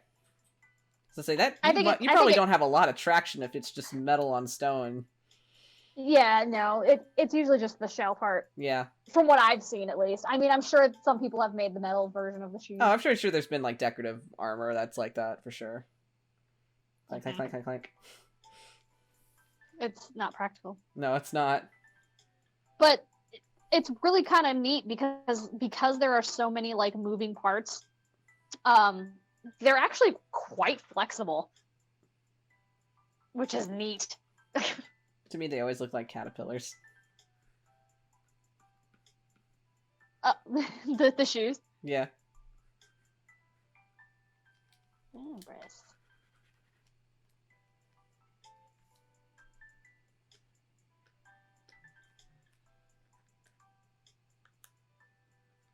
Pauldrons. Oh, Pauldron. I can't spell. Pauldron. Yes. There. Yes. Yes. Correct. Got a beaver. Beaver. Snack hole. And he would have he would have like a helmet up here if I really wanted him to. Yeah. A helm. Yeah. That's what he would look like in full armor. Oh, very loosely. Very loosely, yeah. A more And historically accurate rendition as opposed to fantasy armor. Yeah, it's a lot. It's a lot of moving parts, but like it's kind of neat seeing like when I take commissions and stuff, and you're like, oh, he's in armor, but he's got all these spikes, and I'm like, all right, stab himself. He gonna stab himself. Don't or he's got like weird shit coming off of his legs or on these things all the time. I mean, I like decorative armor for sure. Like, I like decorative armor in the sense that it's for like nobility, like it's for show. Yeah. Because that's where I got Grayson's armor idea. Like, he's a wizard. He's never going to be in armor, but he has to wear it because he's a noble and he has to go and do noble stuff. So he has to have armor. I would it's love really to like see, fancy and like. I would love to see Grayson in armor again at some point. Do you want me to like just send you that picture again? Yeah, I just like to stare at it. Okay. I'm gonna save this, Alistair. Yes, please do. Beautiful boy. All right, let's draw his squire. Yeah, do it. Which I think we should give her a name. That'd be a good name. I don't know. Oh God, that's horrifying. Ah! Oh God! Allie, where'd you go? There we go. Ah! He just disappeared right out of his armor. Zoop! Or like, I remember a while back you sent me. You were working on your Hero Forge minis, and you somehow hit a button, and you were working on Addy, and all of his clothes just disappeared entirely. Oh my God, that was so funny. I'm like, I don't know what happened, but I'm laughing. And then I sent you the one with Grayson, and you're just like, no. It's like, yeah, that seems accurate. I'm surprised that's not his actual mini, but anyway. The cake. Just boots. The cake. And boots. Oh, here's his armor. Here we go. Alright, so... I think I found this armor like on Pinterest or something. Yeah, Like, yeah, you did for sure. No way I could have come up with that. No. Like not even freaking close. There you go. All right. Okay, I'm trying to think of a how I'm gonna draw her. Please enjoy. Always will. I'll post this on the Discord so people can see too. Yes. God, I love that. That looks so good. Like he's just standing there, just looking very stoic, and like somebody walks up to him, and he's just like, "I can't fucking move." I can't do anything. This is repressing every bit of magic I have in me. Please, Oh. God, help me. Oh, poor Grayson. How I forgot his mom's a bitch. do you forget that? I don't. I just, Repress it. repress it. That's the word. All right, let's. All right, I'm trying to think how I'm gonna draw her.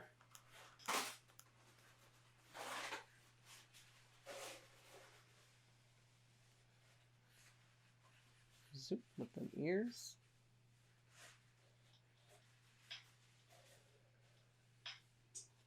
Here. Head is going to be 90% eyeball, Yes. because she is a cat.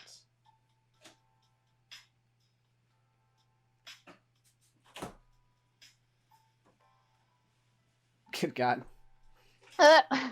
Them eyes have seen I can see things. her. I can see her just like looking at Alistair like in the dark, and her eyes are glowing. Like, we have to get up. Sir Alistair, it's It's time dawn. to go. Meow. Just like does like a full sprint at 3 a.m. And Alistair's like, what's happening? Oh, does she like nuzzle against Alistair every now and then? That would be adorable. Hold on.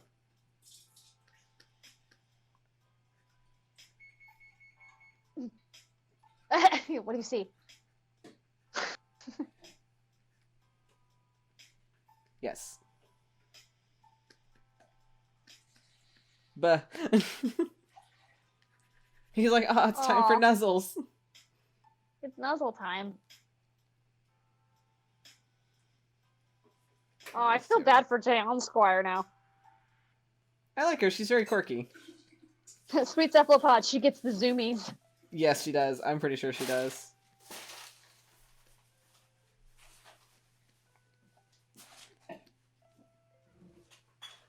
Trying to think what kind of armor she would have since she's a rapier parry dagger combo.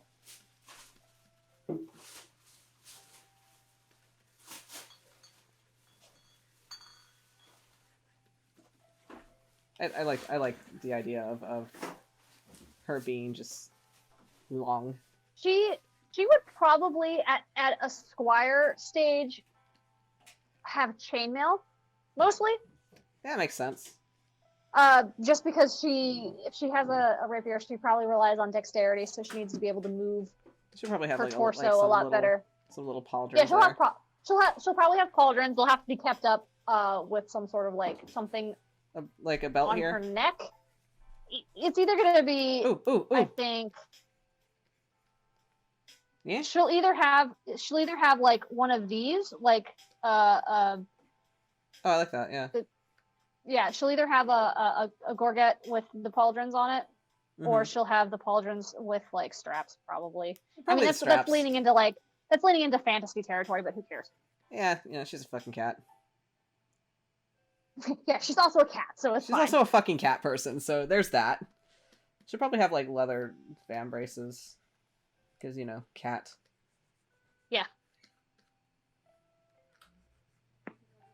She would also carry her dagger at her back, not on her side. No, I know. Yeah, like right If here. it is a parry. Well, no, it wouldn't be up there. It would be down here on her lower back. Oh, got you. Sorry, I'm used to tactical knives up here. Yeah, it's up there. It would just think though, tactical knives being up here, she would have to like reach up to grab it. Well, no. Typically, tactical or is knives. it up? It's upside down. Yes. Ah, got you. See, that would work too. But it's literally the exact same concept. Yeah, but no, like, it's parry on knife your for sure. back. Yeah, right there. That's where Tavin has his sword breaker. Yes, he does. Can we talk about sword breakers for a hot second? We can talk about sword breakers. I was gonna talk about sword breakers for a hot second, so because this is like a knife that I love with my heart and soul. That I randomly found it in the book that I had gotten. Mm-hmm. But it's a knife, like it's a dagger, but Yes. it looks like this. This is a medieval weapon,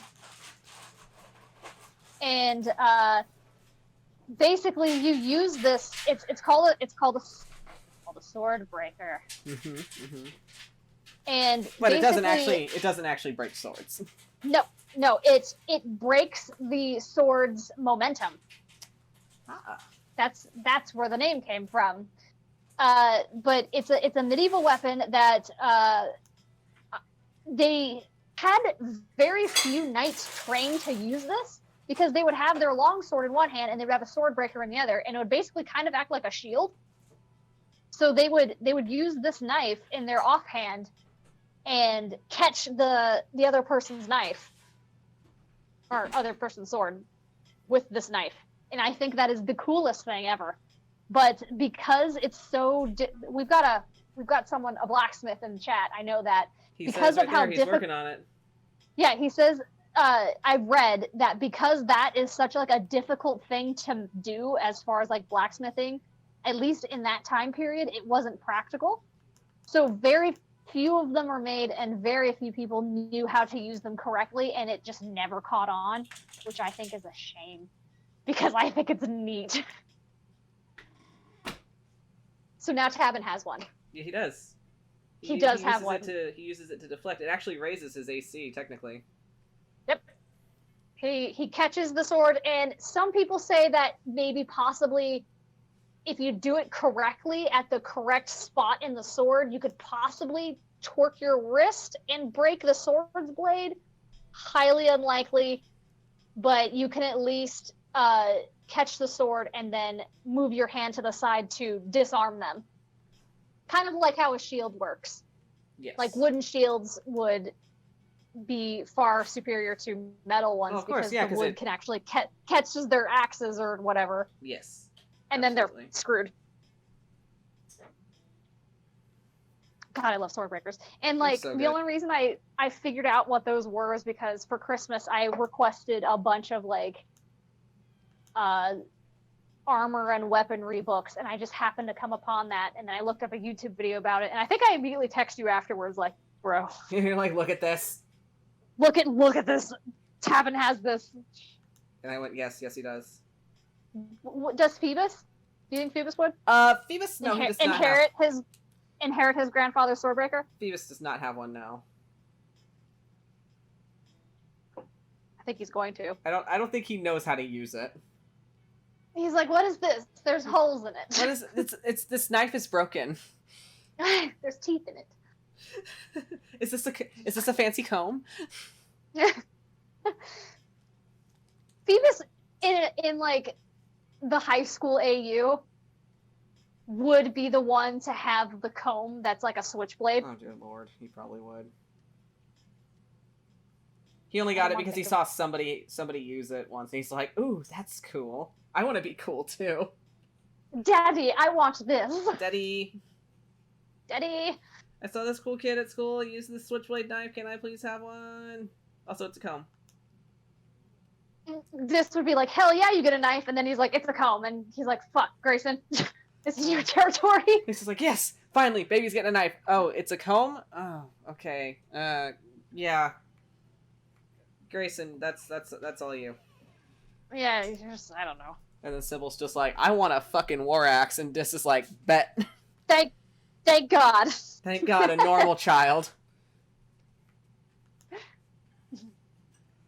I'm gonna do kind of like a harness thing for this, so it makes sense to me. That works. Or actually, you know what? No, it's not gonna do that. Because it's a harness, so it's gonna like go around doing that thing. Go under the... Yeah. Yep. And then she's got her chainmail shirt.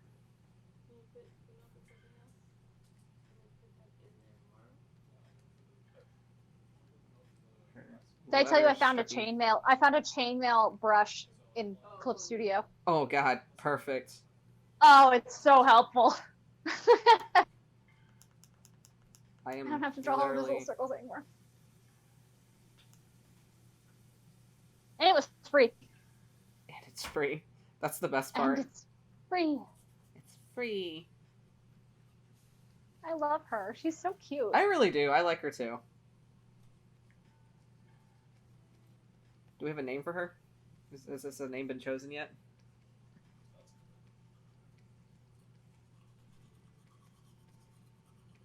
As I'm just gonna cheat at chainmail. I'm reading chat. I love that there's already lore of her. That she does. Kay the Mighty 3 Kay the Mighty says, they're awesome weapons. He's referring to the sword breakers. They're awesome weapons, but bullshit to forge. I can imagine, because yeah, I can imagine with how, you know, what's the word? Particular the shape is. And, Yep. you know, the metal itself. I know absolutely fucking nothing about forging weapons, but I can just tell that looks like a bitch. But think of how Shortbeard. just think of how cool you're gonna be when you actually do it. Oh, it would be awesome. Just whipping that out of nowhere and be like, excuse me? Haha, look what I fucking made. Shortbeard says, I love the squire already. You can already tell she has a neutral expression, but you can definitely tell she's looking at it with complete adoration and pride. Yes. Aww. She's got like this little like kind of side skirt thing going on. Alistair, Or just my like this baby. little sash. It's her little paladin order sash. Yeah, they all have the order sashes that are red. Yeah, well, for her, she's a squire, so it'd probably be like blue or something, or like white. Blue. It might be white. Blue would be Sister Sarah's blue, so Sister Sarah's blue because she's like a higher up rank. So maybe like white or like another color. It would probably be I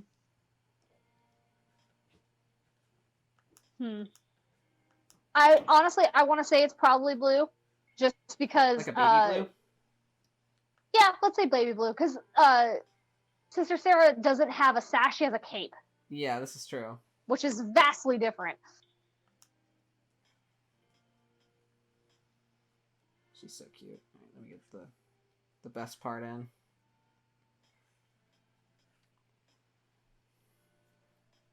Yep. Okay, now I gotta get the patterning down. So does she wear like her little hers is like a little skirt kind of? Yeah, it's kind of like a little side skirt. I mean, she's got like the leather pants underneath, or like the breeches, as you call them. Because I think I'm also very particular on like how each paladin wears their yeah, so she would be like, so I could do like a quick little boop, boop, yeah, do a little doodle.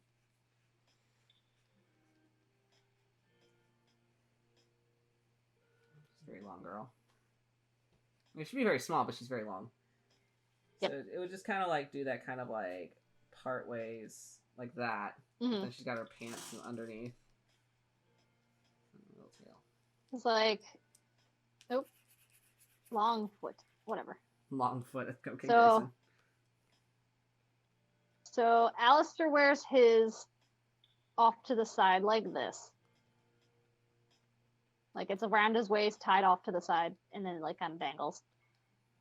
And then Jayon actually wears his up and over his shoulder. Mm-hmm. Like that. And then Augur wears his around his waist, but it ties in the front. I don't know why I'm very particular about the weirdest things. No, like eyebrows. It shows your personality. And like sashes. Yeah. There's her tail.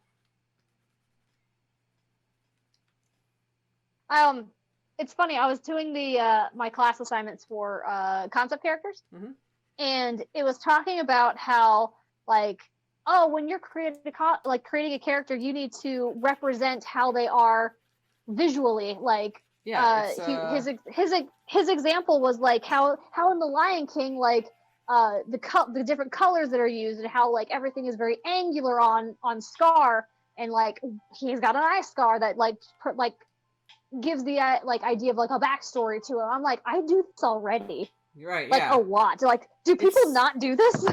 Apparently so. I mean, it's one of those things where you have to, like, when you're creating characters for like a story or like a comic per se, you have to a thing to always consider is visually how they're going to present themselves. Like, okay, for instance, since this is an easy example, so take this as you have to make an NPC for your characters to interact with.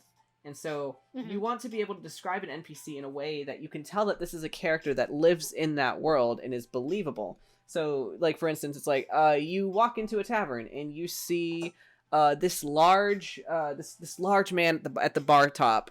He's wiping everything down with like a rag. He's got these massive strong arms, and he just looks very like surly and serious, and like, you know, all these little details. And like, for instance, like, you know, his actual stature itself, he's very large. Oh, maybe he was an adventurer in the past. Like, there's like a whole gateway story to that. He has this copper skin. Oh, wow. Which, you know, that's a minor detail, but like, it turns out the copper skin itself was a clue into who he was as a character, because his I mean, he had dark skin, but it had like a copper glisten to it that, you know, we missed it the first time around, but when he was reintroduced again, we're like, oh my god, he was a copper dragon. Like, that whole thing. Yeah. Like little details like that like for instance, West, he's covered in scars, and, well, you know, that shows that he's lived a hard life living out in the wilds, and he's a man that's seen a lot of battles. He's suffered a lot of injury because he's a person. he refuses to wear armor. Why? Like, because it makes my nipples itchy. Fair, West. Everything Addie chafes. and him shaking hands like, yes. Yes, no shirt club. But I just thought it was interesting because like he was like, the teacher was just being like, oh yeah, you need to like show the, let me see if I can find my notes to it. But it was like, you need to be able to show your character's backstory with this and like how they present themselves in their clothing and how their posture is. I'm like, I already do all of that. Like, I already do this.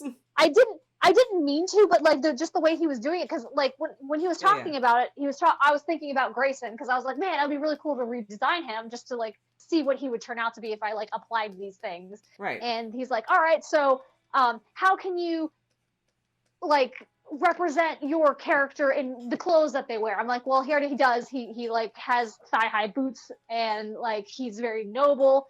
He also acts that way too. He has his hair, like his white streak of hair, which is part of his backstory. He's got his eyebrow scar, which is also part of his backstory. He's pompous, but there's like another side to why he's pompous because of how he was raised. And then I'm just like, I already did all of this. Grayson's done. Homework done. Homework. Well, I went through all of my characters and they all have it. Yeah. Like, there's a reason for like every detail I put in there. There's a reason why Alistair is tan and has freckles and has red hair. I didn't realize that, and I think it's just because like I get really invested into their own backstories. Which makes sense, yeah, because they're your characters. You're telling a story through them. Yeah. And like, you know, they've changed how they've looked depending on what's happened. So yeah, I mean, yeah, Addie's changed a whole bunch. Oh yeah, Addie's definitely changed from like your very first iteration of him. Mm-hmm. First iteration, and then like the first time he was introduced, and then, you know, when he had the short hair, and now he has long hair, and his personality has done a complete 180. I like this new Addie. He's very much he's what's the word? He's very in your face about who he is, and I appreciate that, because he's become a character. He definitely wasn't supposed to be there. I appreciate that he has become a character that is very unapologetic about his presence, and that I respect that. And I think that's because of like the world Jesus has created, which makes sense. Like that's because going into it, I was like, yeah, I'm gonna play him how I've always played him, like just in like the text RP. He was kind of quiet. he was very like kind of aloof, I guess, but he also like romanticized like the darker things kind of. And he also had his like speech thing, his little quirk that has completely disappeared in Sacred World. Well, I mean, it's one of those things where, you know, Druidic is obviously his first language, and Common is like his third, so it makes sense that, especially if you're doing it as an actual like roleplay in a game, that you need to be able to freely communicate with your other players in order to get your point across. But still, he would probably have those things where it's like common phrases would confuse him, or like he wouldn't be like, you know, being lost on a word sometimes. Like I get that shit like often enough. Yeah, I try to play him less as like he doesn't understand Common as much as like he used to not understand. Like he can express himself, he can articulate, he can talk, he can yell at you, basically, yell at you for your mistakes. Yes, but like when Grog was like, oh, the birds and the bees thing, or like saying something, he'll be like, I don't know what that means. I have no idea what are the birds and bees doing. They pollinate. That was so funny. I'm so glad that Wes now knows the birds and the bees. Good for him. The part in Sacred World where Cole was like, Cole goes behind the tree and you just hear thumping sounds. I just saw Jesus' face like, the hell is he doing? And then Tabitha explained that he's smacking his head against a tree, and they're like, oh! Yes. I just love the general concern that Jesus had in that moment. Just like, what is happening? Right? What's happening? I don't know. Alright, let me get that baby. God, that was so funny. That was hilarious. Alright, how's that? What a cute. It was also mentioned that in chat that gold could also be a color, since that's kind of close to Frat's colors. Frat is a righteous dude. I need to draw Frat more. You should draw Frat more. He is the bro. Hold on, I'm gonna put like a gold like accent to it. There we go. I like that. Nick says that Ferris for the name. Ferris? Ferris. Oh, I like that. That will make the Harry Potter group very sad. I like it. I like it. I like it! We're gonna stick with that. I like Ferris very much.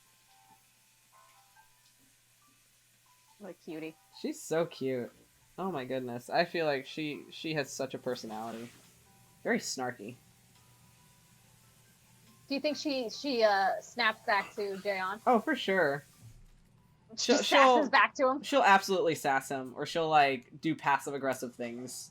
Because she's, like, she's a squire, so she's very young, so she's probably, like, what, 15, 16?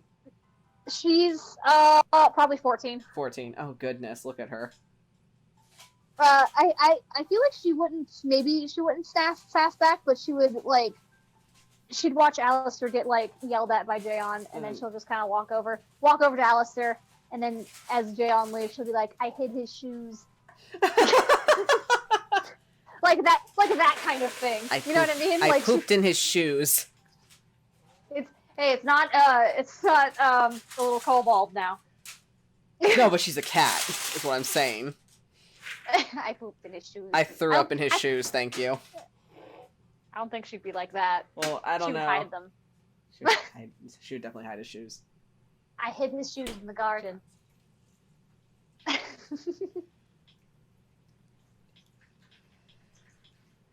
Yes, so, yeah. I love her. She would totally hide his shoes, and then later on, Jay asks, like, where the fuck are my shoes? Impatience will very much. And she would just give him that blank stare. Yep. As she just kind of watches from the distance. I could see her, like, hiding in a bush, and you just see her head like that, just staring. Just like, oh, no, just the whole, let me get my line brush back. Oh my god, I just imagine Alistair, she's like... in a bush, and all you just see is, like...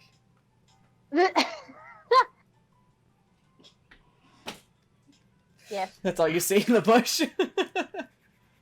I imagine Alistair sitting in his bunk, like in their room, and he has like a little laser pointer, just like moving it around and like laughing as she Just- chases it. Oh. Goes from that to that real quick. Ooh. Yes, I like her. Ferris. She's so cute.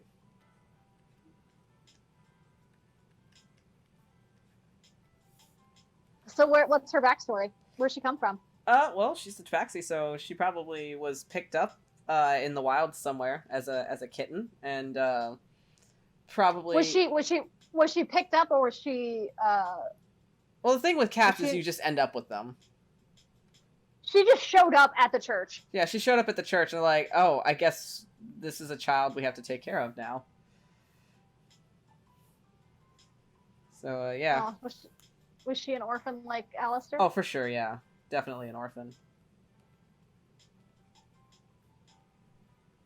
Because, you know, tabaxis, I'm gonna go off the idea that they are solitary creatures, so it makes sense that as young they get kind of separated from their parents. So yeah, she definitely looks up to Alistair for sure, because especially when she finds out, oh my god, you were an orphan too, just like me. So he's kind of like her hero. Aw. I love them. They're Yes. so cute. So cute. All right, let me save her.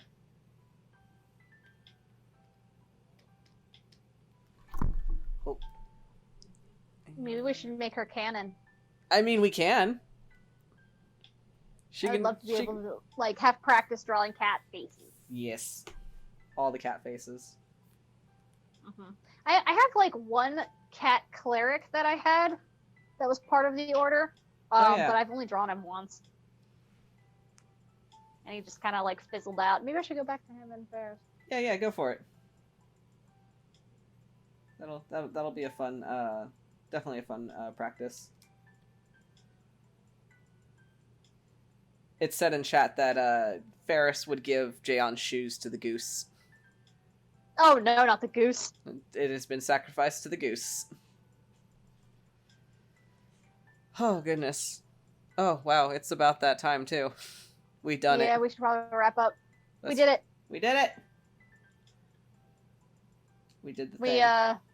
We talked a whole bunch about King Arthur lore. We went over medieval things. Yep. And we made a new character. Yay! New character. Thanks, chat. That's awesome. I have the perfect model that you can use for Ferris at any time. I will take all of the pictures of this stinky cat bastard that lives in this apartment. Ferris gives me sweet girl vibes. Oh, she's very sweet. I love her. Yes. Oh, I can just imagine the day that she gets assigned, that Alistair gets her as his squire, and it's just, oh, that's so cute. And she's so small. Oh god, how tall is she? Well, she's a tabaxi, so they're like a cat, like here. Like you know. Well, I mean, in our world, it's not technically tabaxi. She'd just be catfolk. So. Yeah, she'd just be catfolk. So like, you know, I imagine like Alistair's up here. I guess. So it's like, yeah, Alistair. He's up here, and she's probably like down here. She's short but long. Short but long.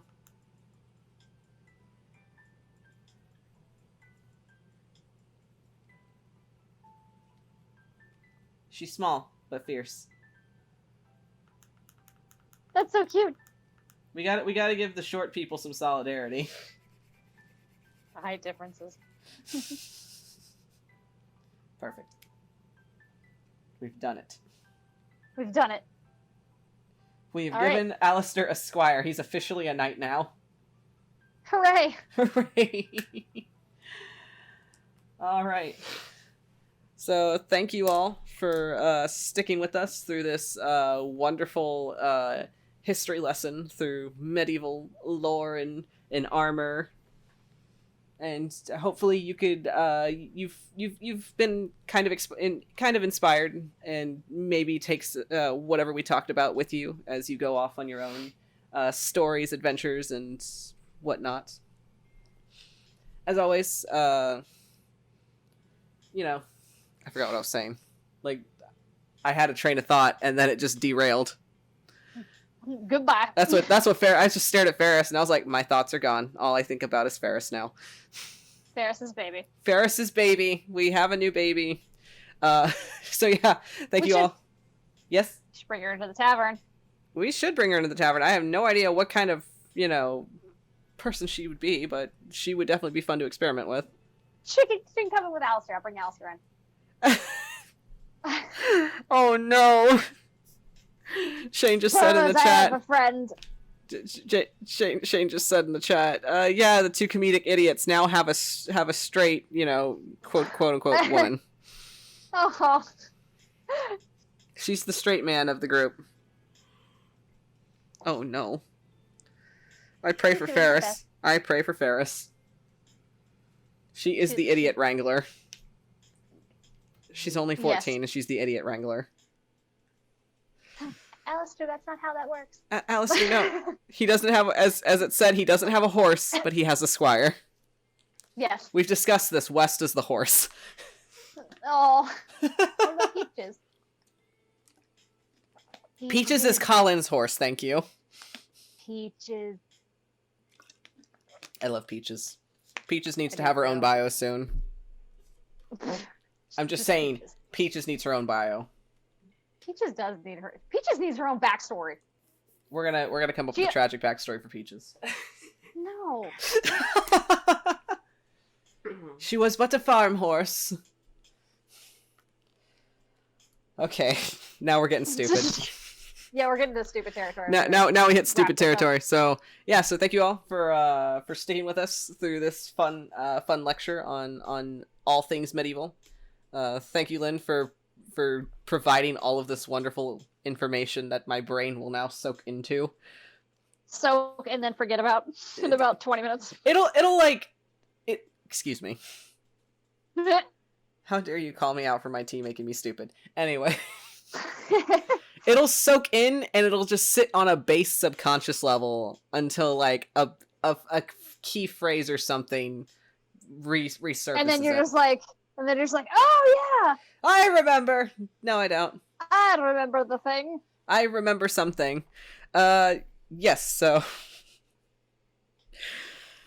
Oh yeah. So as always, I'm getting stupid now. Yep.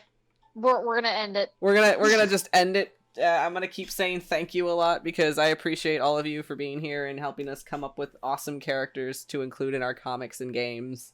Thank you guys so much. As always, our Extra Life charity's still running. I believe we still got the link on our Twitch page. So if you want to spread the word to everybody about donating to that, that'd be great. We're expecting to have an event coming up in December, so be on the lookout for that. I'm excited for it. Yes. And yeah, so as always, see you guys on the Discord. If you're not on the Discord, check out our Patreon. It's all the good stuff's down below. Are we going to be having a stream on Saturday? Because I don't know if I'm going to be home yet. Oh, no, we're gonna... Yeah, that's right. That's the other announcement I was supposed to do. Yeah, so next Saturday, the week of Thanksgiving, we're gonna take another a break, as we don't know if Lynn is going to make it out of the woods by that Saturday. Literally. Mothman is kidnapping her. Oh, please take me away from here, Mothman. I'm gonna wander the woods and the forest and just be like, man, I sure hope a fae doesn't show up and take me to their kingdom. Lynn, don't lie. You want it to be a demon so bad. This shows up, yeah. He just shows up like, yo, I'm not a fae, but hey. Sup, let's go. Sup, let's go. Get in the back of my van. Oh God. It just has Sea Devil spray painted on the back of it. And you're like, okay, it's fine. It's fine. I'm working with it. Don't go to a scary It's a work in progress. I know a guy that's fixing it up. And it's like missing a rear bumper and like maybe like one of the brake lines is shot. It's fine. It's fine. It's whatever. It still works. It still turns on. That's all that matters. Anyway. So, alright, see you guys later. And as always, hang loose and stay righteous. Bye. Bye, guys.